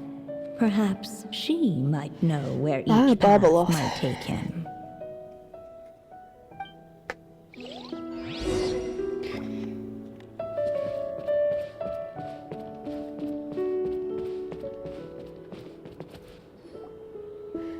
Barbeloth. Oh, you must be the little lost dragon. It's true. My friends and I are lost. This meeting was no accident. The prophetess was in fact the seer witch, here to present her promised gift. The seer witch? Oh yeah! That's Mona's teacher, right? The old hag? Insolent child. I am the seer witch, your prophetess. Not some old hag. You know her name, Paimon, you rude bitch. Now, little The lost dragon, I have come to bestow the gift I once promised. A prophecy. A prophecy?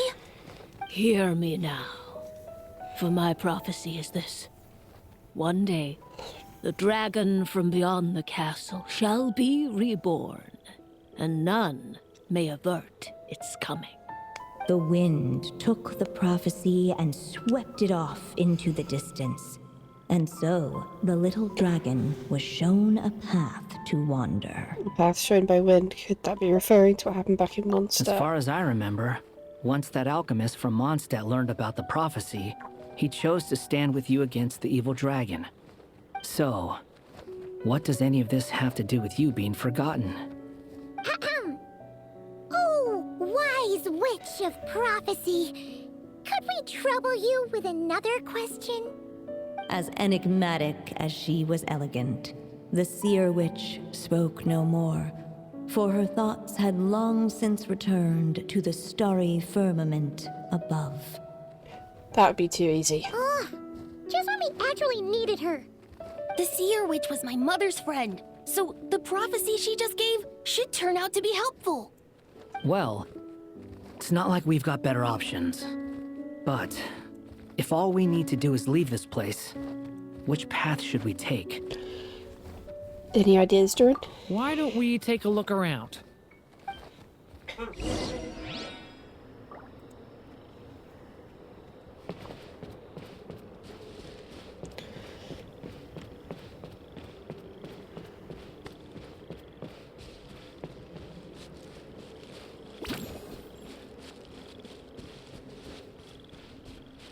The wind kept blowing, but the little dragon had not yet resolved to follow it. Before him lay a foggy path, and where it might lead he could not tell.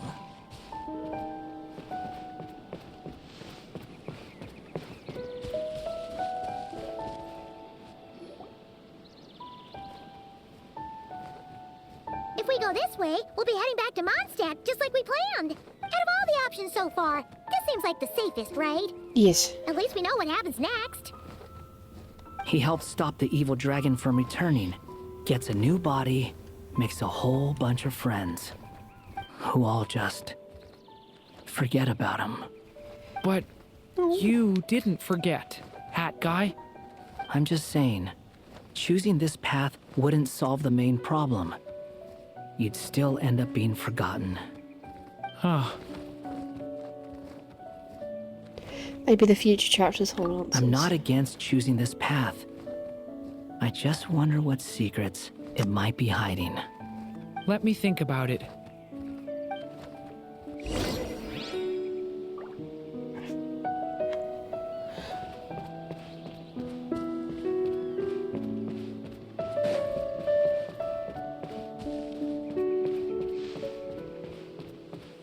I still think you should keep going, little dragon. If you leave the castle, you can accomplish something amazing and make a bunch of friends along the way. Really? Then let's go! Unable to preserve his story, the little dragon wandered astray. Fortunately for him, a certain prophetess had left behind a prophecy to guide him.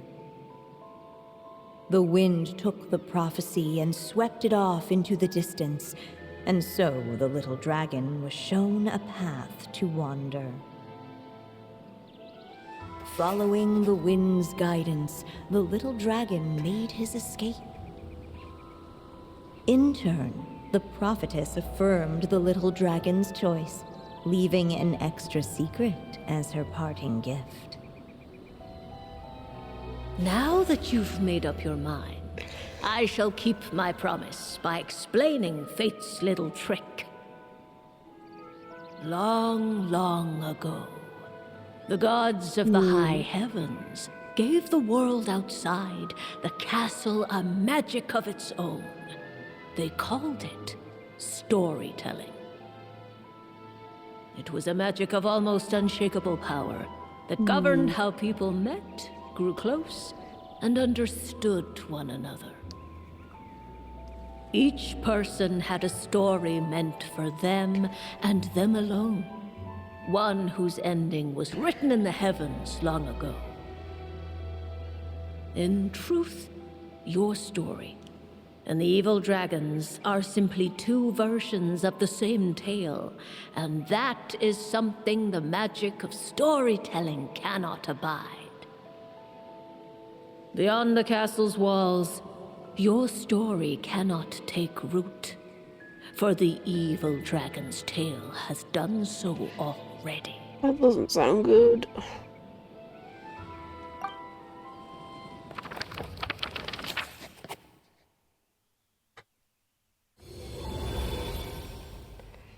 So, that was the secret? Huh. But what does that mean? You still don't get it?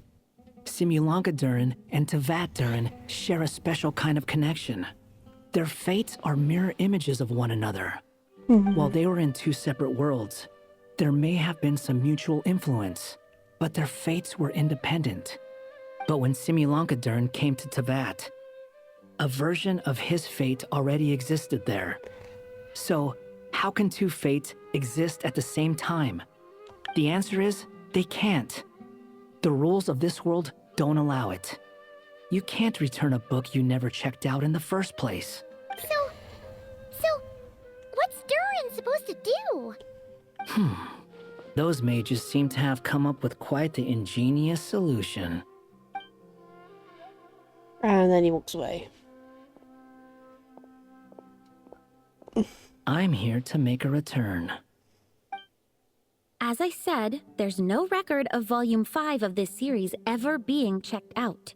Then just think of this as Volume 6. Based on what I know, the author was planning on publishing another volume anyway. The catalog does have a slot reserved for Volume 6.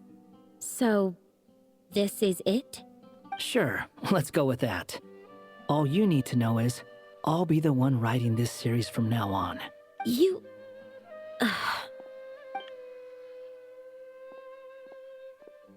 What are you up to this time?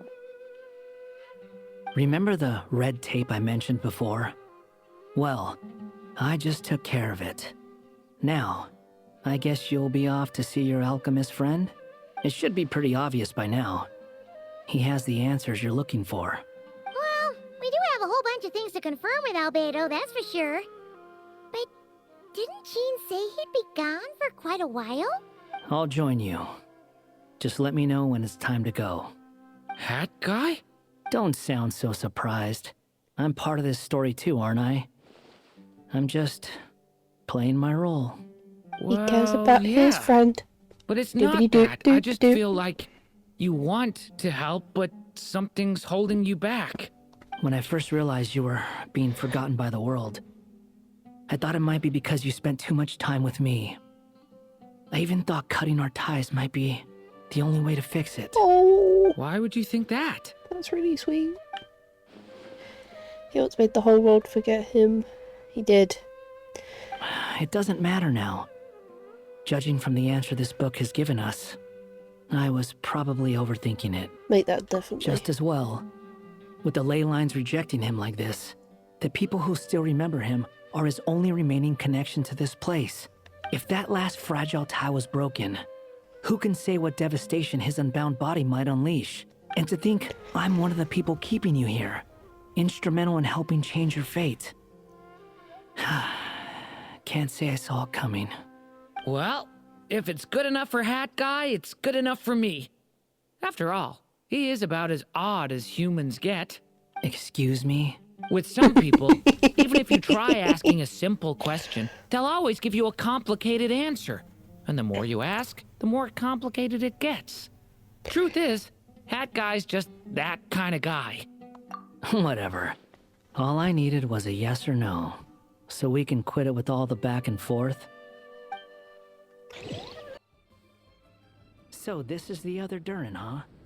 If this had been the dragon that ended up being revived in Mondstadt, there's no telling what kind of calamity that people would have had to endure. So, if you think about it like that, Durin's actually a hero. You just thought you'd be nice all of a sudden. No, I'm just a little envious, that's all. Not everyone gets a chance to be a hero. Actually, most of the credit belongs to Albedo. Then again, barely anyone even remembers you at this point. So I guess there's not much left to envy. Oh, so you three still remember Durin? Looks like the memory loss hasn't spread to close friends. Yet.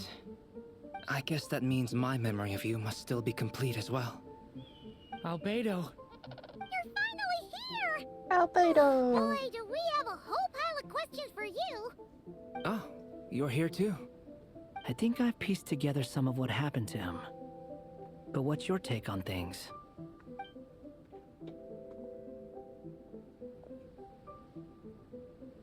Master Jean filled me in on what happened, and I've got a few theories. But let's get on the same page first.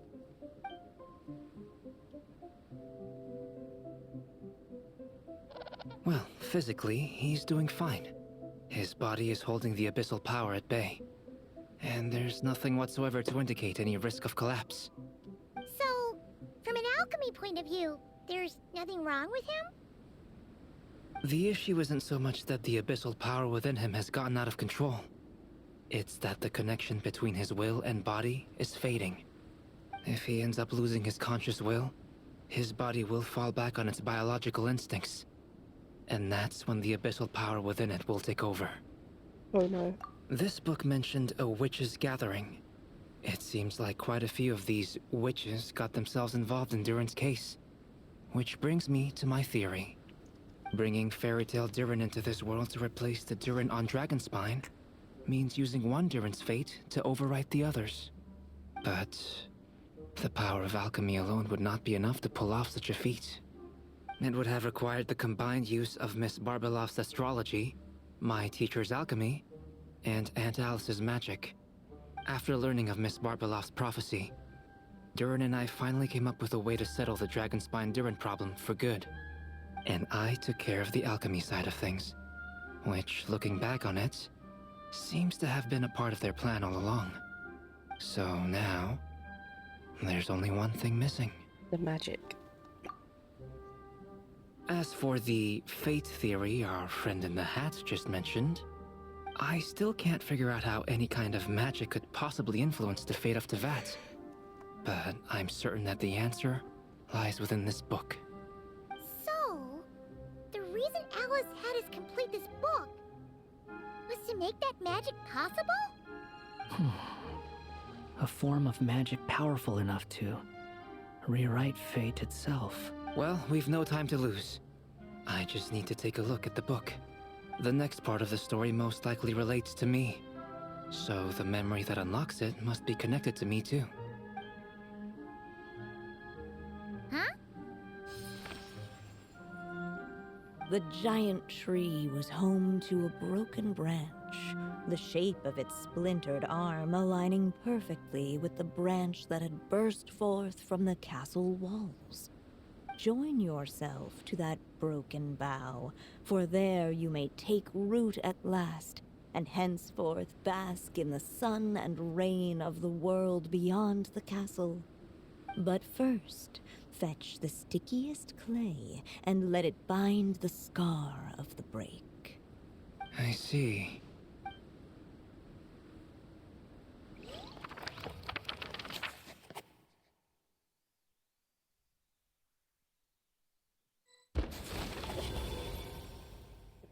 Guided by the breeze, the little dragon arrived at an alchemist's workshop.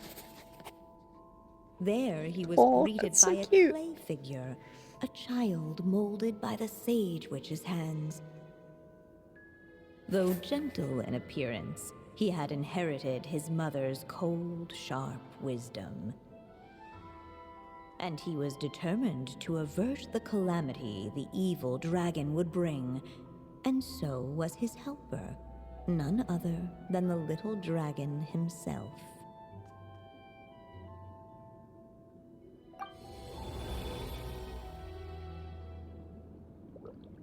What is this place?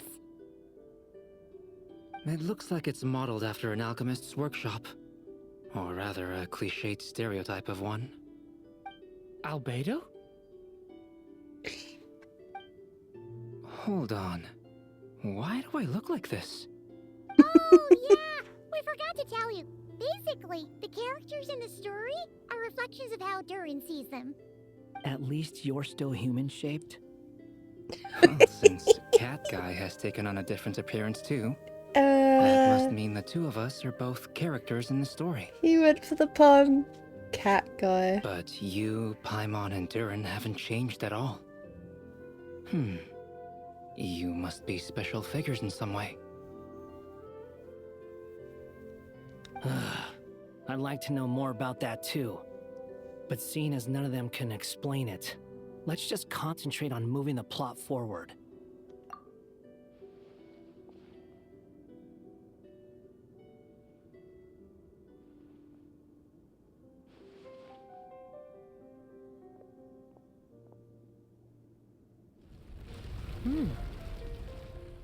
Is that a hidden path? And just like that, the group stumbled upon a hidden passageway. Intricately crafted, it seemed to lead them towards another exciting chapter of the tale. Come on! What are we waiting for? Next chapter? Here we come! Ouch! But this was a chapter that had not yet been written. Ahead of them was a storyless void, and they could go no further. What?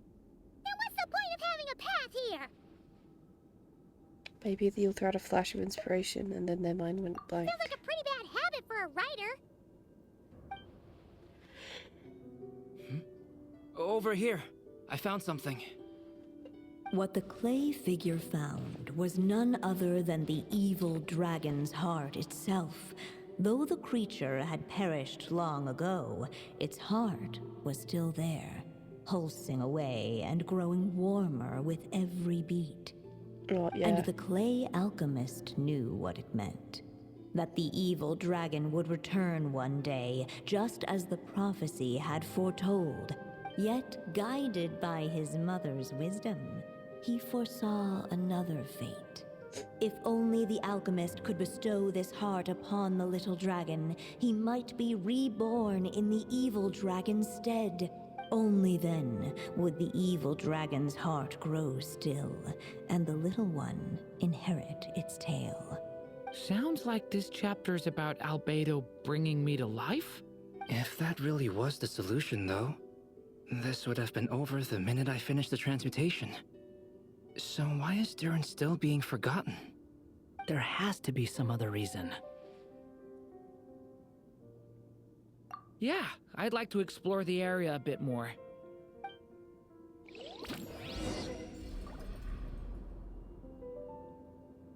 Unless the little dragon kept moving, eventually he would be forgotten. Little Durin is up here.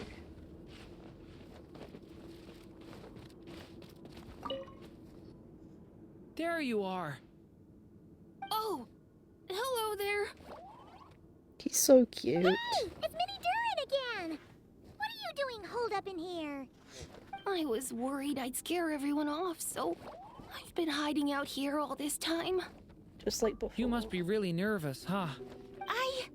I guess I am a little nervous, but I'm also excited. I'm gonna get to stop the evil dragon and even become a human. It's all thanks to that Clayman. He's the one who talked me into it. And once I'm a human, I'll be able to make loads of friends and do tons of important things. You'll make lots of friends, that's for sure. And go on many unforgettable adventures. I'm so glad to hear it. The only thing is, the Clayman said becoming human isn't gonna be easy. So I'm feeling a little anxious too. He's right about that. Even if you manage to become a human, there will always be tougher challenges on the road ahead. Really? But even so, your friends will be there to help you. Oh? Then I'm not afraid. Funny, isn't it? After talking to you, I'm not afraid anymore either. So, are you ready now? Yep, I'm ready to become a human. What the clay figure found was none other than the evil dragon's heart itself. Though the creature had perished long ago, its heart was still there, pulsing away and growing warmer with every beat. And the clay alchemist knew what it meant. That the evil dragon would return one day, just as the prophecy had foretold. Yet, guided by his mother's wisdom, he foresaw another fate. If only the alchemist could bestow this heart upon the little dragon, he might be reborn in the evil dragon's stead. Only then would the evil dragon's heart grow still, and the little one inherit its tale. At last, the little dragon accepted the evil dragon's heart, and a new life came into being. The evil dragon's heart beat in his chest, and the little dragon's soul guided him forward. Thus did the prophecy hold true, even as fate had been rewritten, and so was the little dragon born anew. Finally, a happy ending! That must be the last step, right? Woohoo! We completed the story!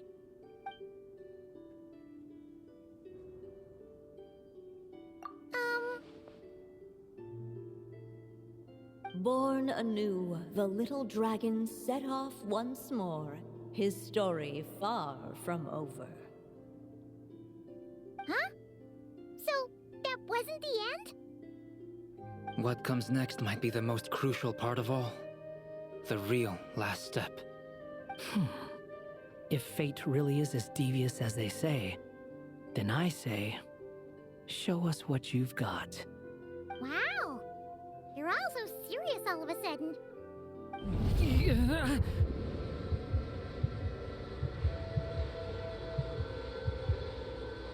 Oh no. Durin, are you alright?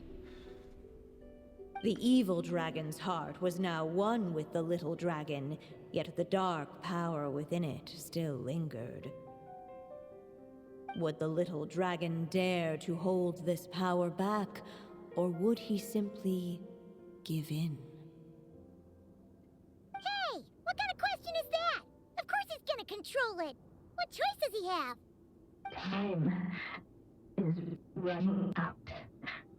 So, will the little dragon dare to hold this power back? Or will he simply give in? What's up with the narrator?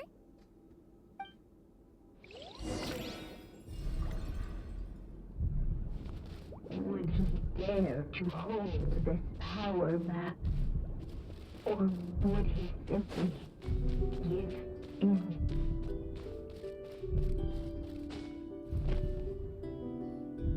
The little dragon and his companions blank. Blank again. Huh? What's going on? Are we running out of ink? Once the ink runs out, is that the end of the story? I had a feeling this would happen. What's happening to the others? Now that the story's ink was spent, all that lay ahead were blank pages.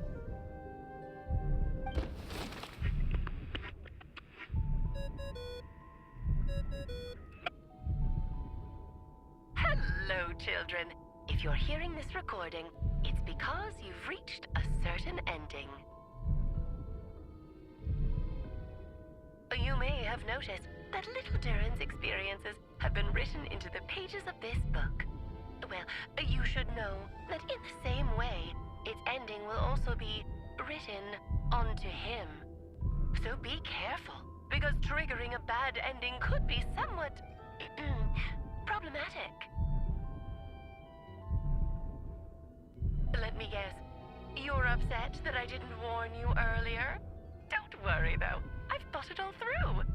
I built a very special feature into this book, just for you, the witnesses of this tale.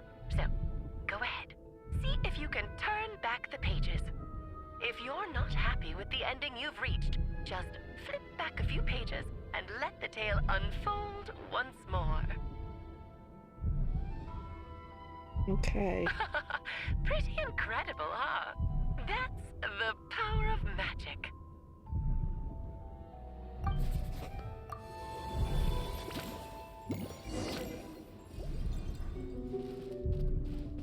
Would he dare to hold this power map?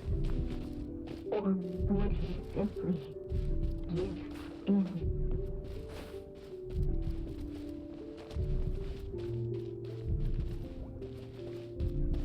Ah.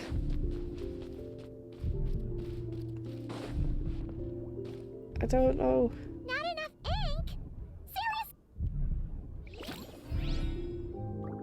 Would he dare to hold this power map? Or would he simply give in?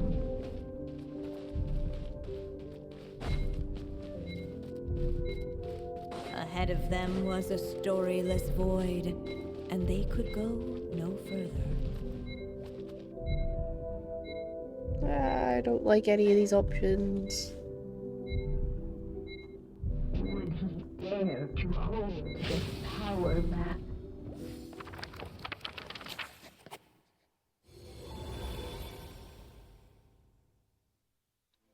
The little dragon was at an impasse, and the dark power within him surged like a tide. Unchecked, the darkness engulfed everything around it, including the little dragon's soul. No! The little dragon's story faded into nothingness, and in the world beyond the castle, only the evil dragon's tale endured. Is this me? And so the story ended, with the little dragon fading from sight, leaving nothing but the evil dragon's shadow in his place. Oh no! That means Durin! What do we do now?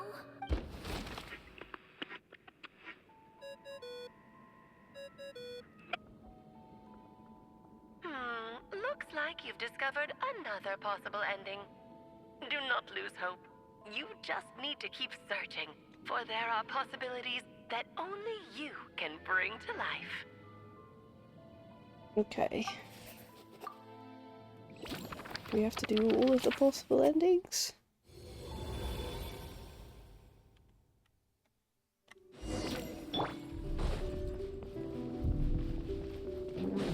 Dare to hold this power map?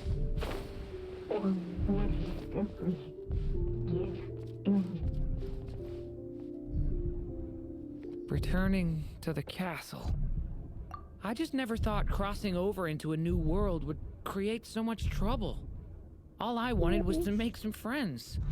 I'm starting to think I kind of miss being in Simulanka. You might look back on it with fondness, but if I were you, I wouldn't miss it. Why? Sometimes, moving on with your life comes at a cost. But that's better than going nowhere at all. You don't have to worry, Durin.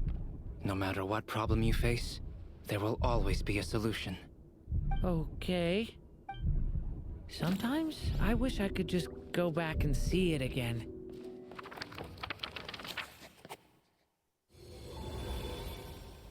As the little dragon slipped back inside the castle's walls, the clamor of the outside world fell away. There was no danger here, no problems for the little dragon to resolve. As soon as his mother finished her story, it was time for the child to drift off into the world of dreams. And so the story ended, with the little dragon fast asleep in his castle, just like he had never even hatched. What's going on? I feel so weak. Hey, what's happening? Durin, wake up! But this can't be how it ends. Durin promised to bring back everyone's memories. There's no way he'd accept an ending like this.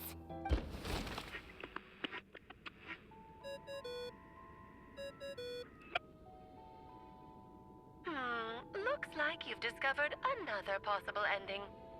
Do not lose hope. You just need to keep searching, for there are possibilities that only you can bring to life.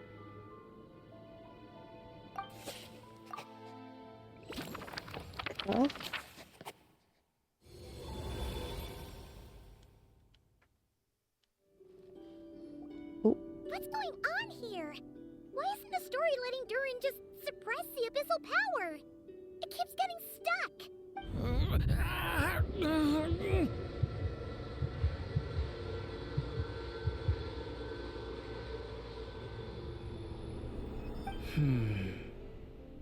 It seems the act of suppressing the power counts as an event in the story. In other words, we would need ink to write it in. So, what now? Did we use too much earlier? How are we supposed to write a happy ending with only this much left? But... Well, this is Durin's story. As long as he's alive and well, why should it end? If there really is such a direct correlation between the story and his fate, I may have a potential hypothesis. Durin was, and still is in essence, a storybook character, written into being by M. From the moment he was born, he has always dwelt within her story. And I suspect that has remained the case, even after his arrival in Tevat. Reviving Durin in the evil dragon's place was an act of grafting this Durin story onto the latter's fate. In essence, that is how his fate was rewritten. But there is a fundamental difference between a being's story and its fate. As Miss Barbeloth reminded us, the fate of every living being in Tevat has been woven into the fabric of time. Its most natural path, therefore, is to proceed along its given track. But Durin's story, on the other hand, as Durin's connection to this world wore thin, not only have people started to forget him, he started to lose control of the abyssal power within. In other words, his story can't continue, because the author's ink is drying up. That's what it seems like to me. It would seem the little dragon had made a group of fine friends indeed. Save it. The question is, are you here to help him, or stand in his way? This is as far as the story can go. What path will you choose? I suppose the final decision is up to me. It's hard to believe I never actually left my mother's story. If that's true, I'd like to go there and see for myself. By there, I take it you mean the blank pages of the unwritten chapter ahead? But we still don't even know how Alice's magic works. If Durin belongs inside the story, then going outside of it to some unwritten part, isn't that too risky? I'm not afraid. We'll be with you all the way. I second that. It would seem this is one answer you need to go seize for yourself. So be it. Whatever obstacles stand in your way, we'll tear them down together.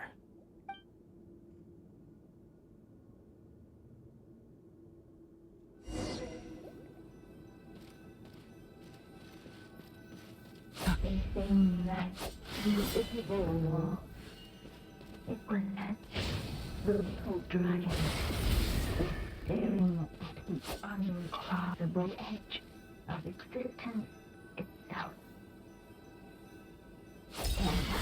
And all of a sudden it began to fracture as if struck by some transcending blow. Leave it to me!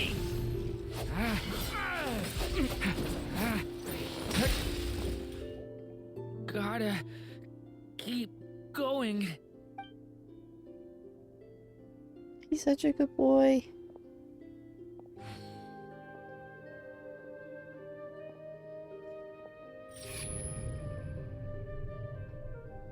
Ahead lies only a stormless void.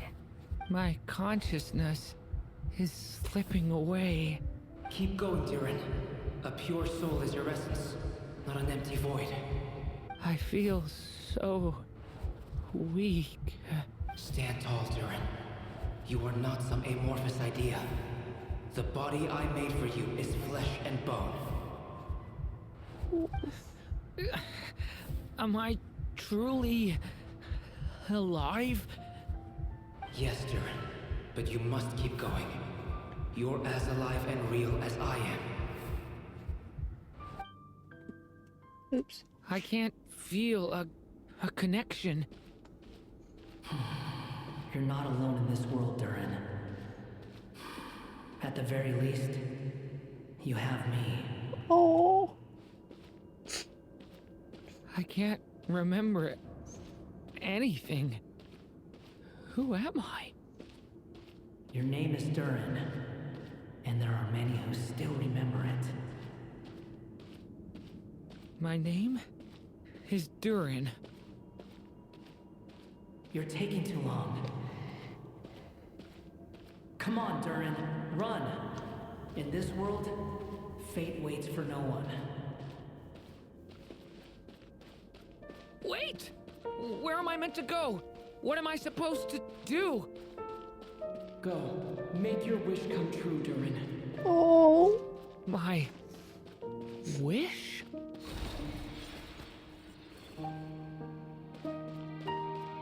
Your story's not over yet. You've got this, good boy. You show that void who's boss.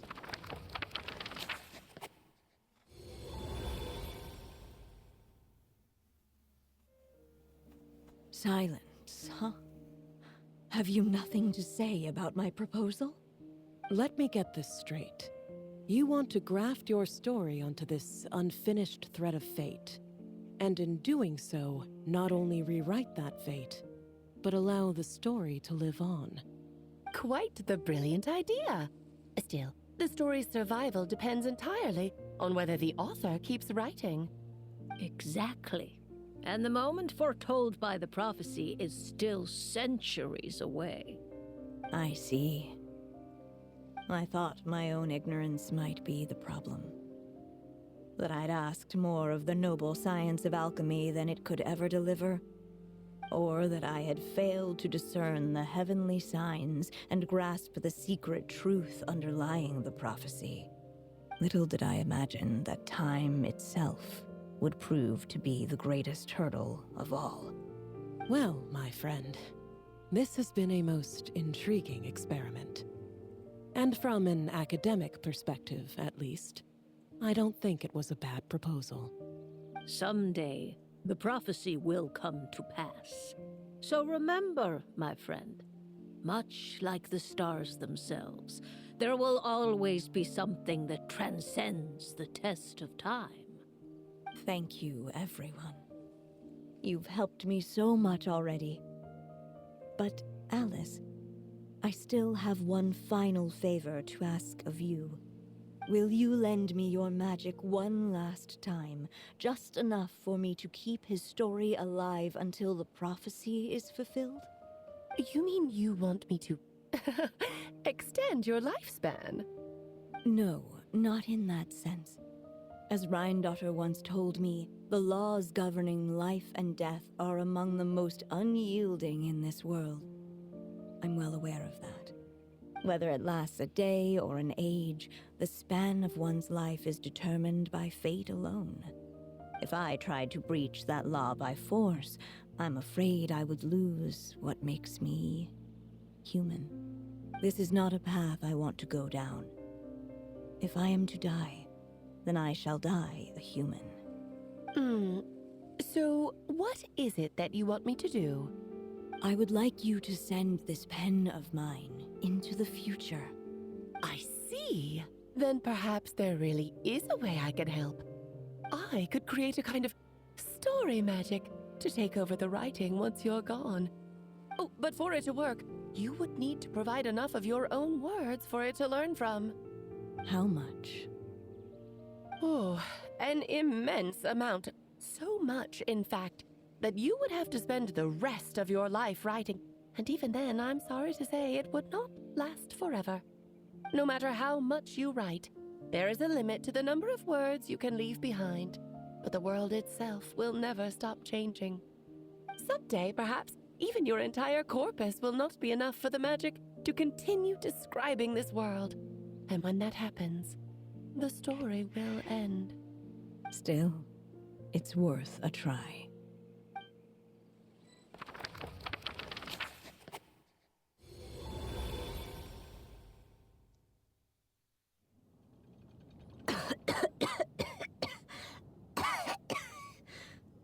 Oh, my dear Anya. Even after all this time, you're still... Look at you. You should be enjoying your old age in peace and quiet, especially now that things are finally returning to normal after that terrible calamity. Once he leaves Simulanka, things will only get more complicated. If his story is to continue, there needs to be more material for the magic to draw upon. I'll just have to skip over some of the less important details. Anya, why do you insist on sending him out of the storybook world? Why must he face his fate into that? Why not just let him remain within the story? With my magic, even fate's curse could be undone and he could live happily ever after. I suppose. In fairy tales, all it takes is a heartfelt wish. And even a wooden puppet can turn himself into a real boy and live happily ever after. That's just how fairy tales end, isn't it? But have you ever wondered what happens to the main character after the ever after? Tell me, Alice, in your eyes, what would be a writer's greatest regret? To leave a story without an ending. Not a bad answer. It's true, many writers come to consider that their greatest regret. But I see things differently. Okay. My greatest regret is that every story I write has to come to an end in the first place. Anya. No matter how brilliantly a character shines, The moment their story ends, their potential is lost forever. For them, the story itself becomes an inescapable fate. But what if, instead, I could place my pen in their hand and let them continue the story themselves? You mean... You said it yourself. I can only leave so many words behind. Even with your magic, the idea that I could keep the story going until the prophecy comes to pass is wishful thinking at best. But I found a way to use your magic to transform some of my finished stories into a special kind of ink. This ink is a magical medium he can use to complete the story the way he wants to. For what is storytelling but another kind of magic? And if he can experience the whole tale himself while leaving behind his own wishes and aspirations, even once he reaches the chapter where I stopped, he'll still be able to carry the story forward on his own. And so, by leaving him this ink, I can entrust him with the responsibility of writing his own story. A character with the power to write their own story. That way, he'll finally be free from the cage that is my pen. And like anyone else living in the real world, he can go on to create a life of his own. And you no longer need to worry about the constraints of my magic. What a brilliant idea, Anya. But there are still risks. First of all, once he arrives in Teyvat, he'll have to rely entirely on the story you left him to maintain his connection to that world. As you gradually hand over creative control, that connection will grow weaker, and at some point, he might lose it altogether. But at the same time, he'll also have the chance to forge that connection for himself. The issue is, this method taps into too many of Teyvat's core secrets. Any overt hints you try to leave will be erased in no time. In fact, it'd be hard for you to leave anything at all to guide them. We still have the story itself, though. I can use that to show them the way. It's entirely possible he burns through all your ink, never reaches the chapter you had in mind, and gets stuck, roaming the chapters of his past. But despite all that, I still believe in what this child can become. His hopes and wishes can be his ink, so he won't be trapped by mine running dry. Oh, what the writer you are, Anya. Your imagination never ceases to amaze. And you do know how much I love a happy ending. You shall have my help, my dear. Thank you, my friend. Well then, my child. Do you understand what you must do? Yes, I think I do. It's my turn to keep this story alive.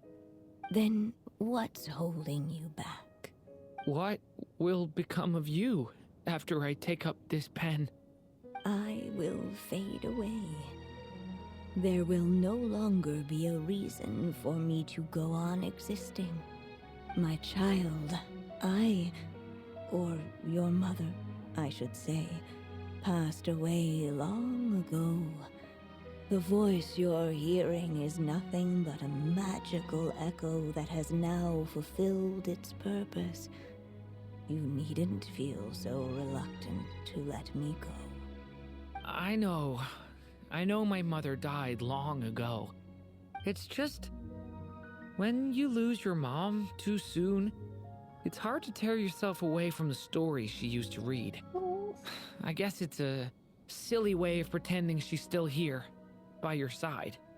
Durin, But after coming to this world and traveling it with my friends, facing all kinds of enemies together, I suddenly realized I couldn't just sit around listening to my mother's stories because I'd found a new purpose in life. Maybe this is just what growing up feels like. With all my new friends waiting, it's time I finally set aside my mother's storybook. I'm ready to grow up now, Mom. Oh, I'm so proud of you. Then take this. A gift I should have given you a long time ago. You've witnessed this story from the very beginning. Made your wishes, offered your blessings, and even wrote your choices into its pages. From here on out, this pen is yours. Now I ask of you, the other pillar of this story, as both its reader and its witness, will you turn the page so the next chapter can begin?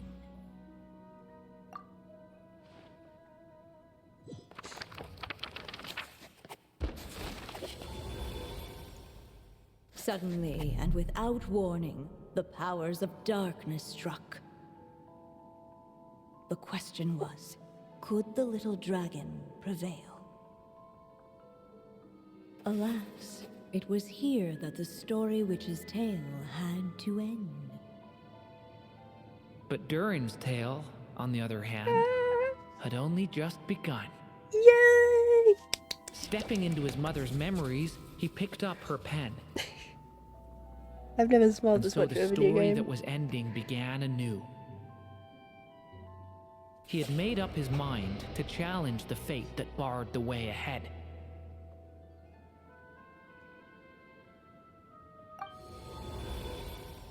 Looks like this is the final step. A chance to strike back at fate? Now that's not something that comes knocking every day. Hell yeah!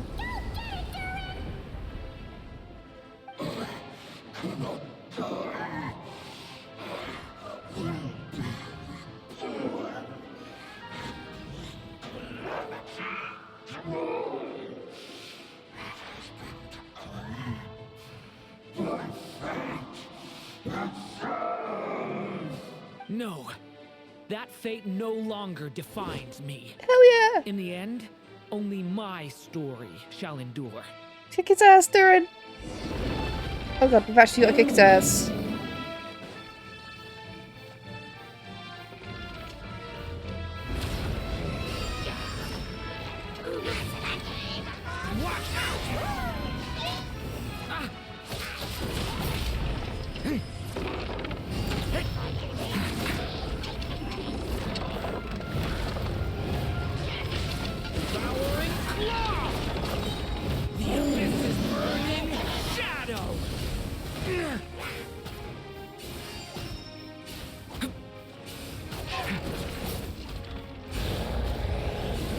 No dodging this one. Here, I'll help lift you up.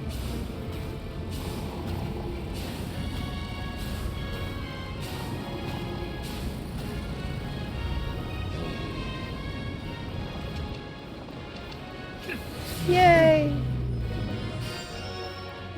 Whoa!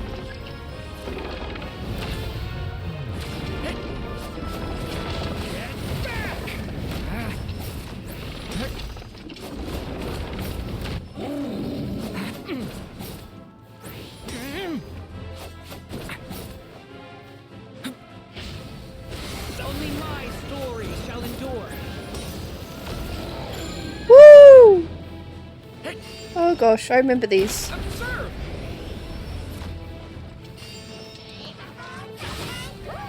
Stay back! Okay! New life! I can go. Your story's not over yet.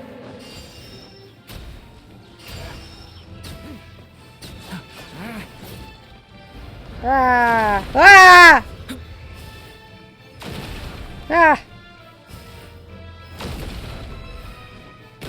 Looks like there's nowhere to hide. Here, I'll cover for you. Oh, this is cool.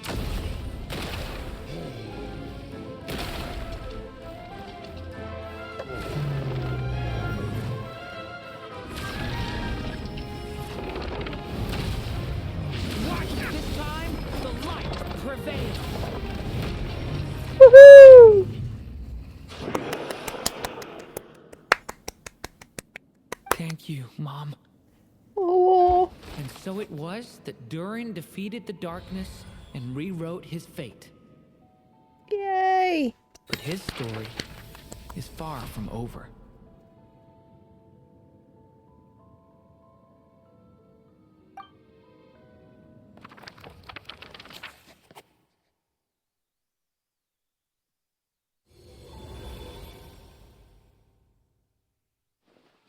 Is everyone okay? We're fine, thanks. And hey, we all saw how you fought back there. That was awesome! You was awesome. I have to admit, I do feel like something in me has changed. I owe you all so much. Without your help, I don't know if I could have ever made it this far. Just a shame I could only help out from the sidelines. Like I said before, it's not every day that you get to put fate in its place. Well, I'm sure you'll hear it someday. Hear what? The chance to strike back at fate knocking at your door. Yeah, maybe someday. Allow me to just check one thing.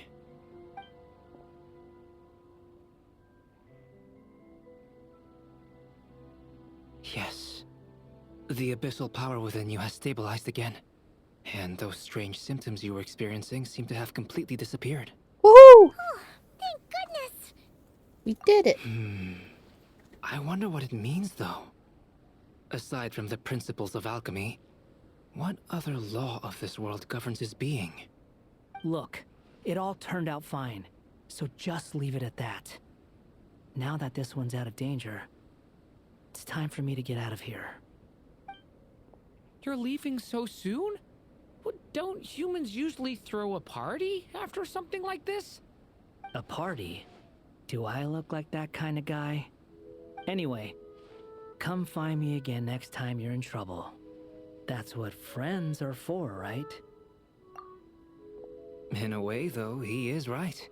This is Durin's moment to celebrate, not the time for academic discussions. Hey, I don't blame you for asking. And honestly, I'd be perfectly happy to talk about it. It's just, I wouldn't even know where to start. It's all right. I'm sure we'll get a chance at some point.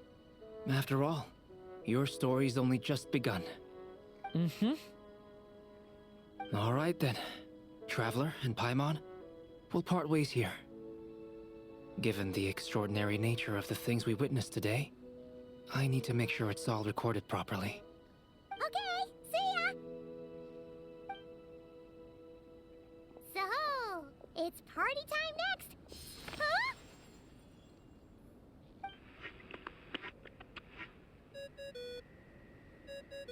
Congratulations on completing your mission. Hi, Alice. As per our agreement, it's about time you returned that book. She must have known the moment we finished.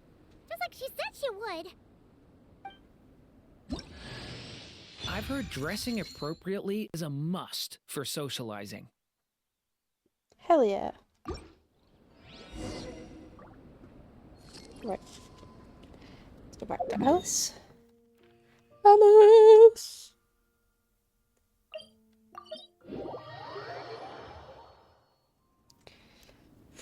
There she Oh, is. my writer and witness. It's been quite the journey, hasn't it? You had special plans for the Traveler from the start, didn't you? But of course, that goes without saying. For a story to live on, it needs both a writer and a reader. Only then can my magic take effect. I chose the Traveler as the witness because of the special nature of who he is. It's not easy finding someone with that kind of background, you know. For a moment, I even considered taking the role myself. At least it made for an interesting story, right? Hi, Venti. What are you doing here, tone-deaf bard? With the Hexenzirkel carrying out such a risky experiment in Mondstadt, it didn't cross your minds that the Animo Archon might be slightly curious? Sorry for the trouble, Lord Barbados. Think nothing of it. I dare say the Animo Archon quite enjoyed coming along for the ride. Now then, as a agreed. Let us see the fruits of your labor. Here, please take a look. Well. Somehow, despite all my careful planning, it still turned out to be full of surprises. It never even crossed my mind that Rhindotter's child would be capable of handling that kind of alchemy in her stead. When he asked for help with the materials, oh my, I nearly couldn't believe it. If only the others were here too, we could all celebrate together. I'm right here, you know. The only one who hasn't responded is the one busy stuffing her face over there. Is that you, Barbie? A little late to the party, don't you think? Come here, child. Let me take a closer look at you. All right, Aunt Seer Witch. Here I am.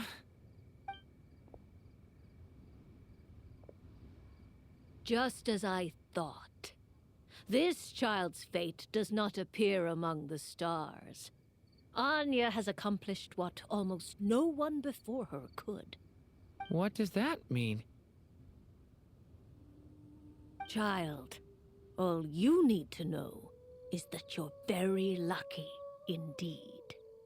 Oh.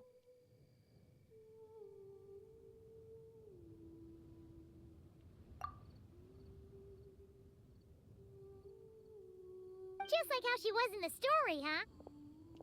Tell me, little Durin, what will you do next?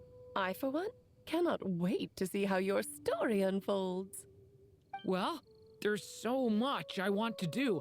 I'm not even sure where to begin. How about settling your most recent regret?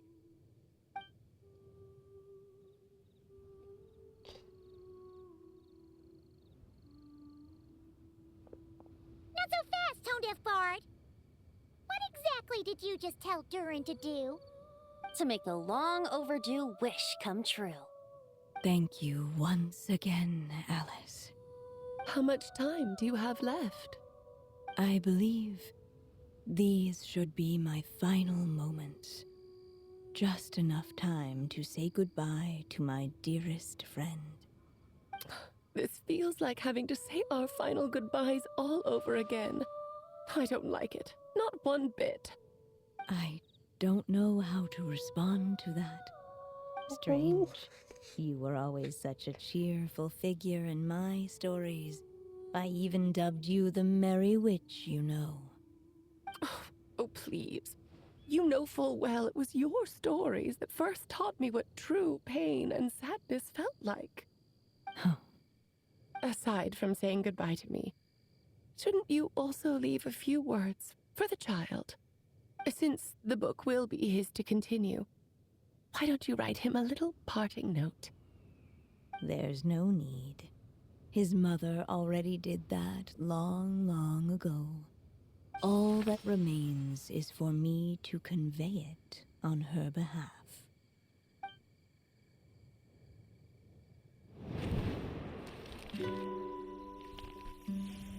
My child, these may be the last words I get to leave you. I've always thought of the characters in my stories as my children, loving each one of them, just like a mother would. But you are the most extraordinary of them all. You alone can defy the fate of this world and write the perfect ending to my story. You alone shall leave these pages for a future I will not see. Still I say to you, fly, my sweet child. Just like a forest breeze yearns for the open sky, head into the unknown and seek an adventure to call your own. If you meet a dragon bright as 1,000 jewels, dance through the air together. You are not alone, for this world has accepted your place in it. Do not lose heart. You still have many wishes left to fulfill.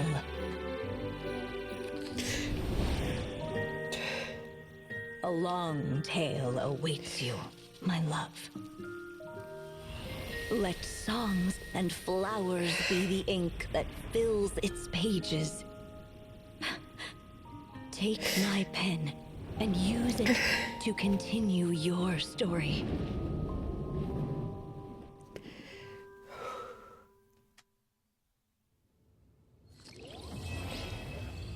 Oh, god damn it.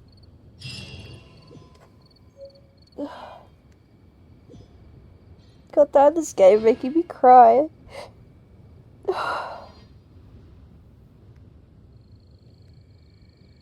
Oh, it's so freaking cute.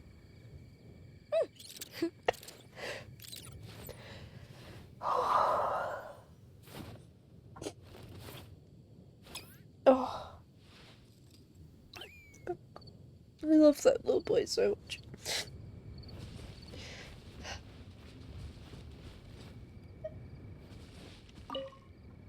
There you go! Your very own copy of the book. We wouldn't want one of the story's key witnesses to leave empty-handed now, would we? Of course, this copy isn't magical in the same way, but rest assured, all the twists and turns are still there. Hell yeah. Hi, Venti. And so they flew together, Durin and Dvalin, over the skies of Mondstadt. Who'd have thought such words could ever have described a happy ending, huh? Aww.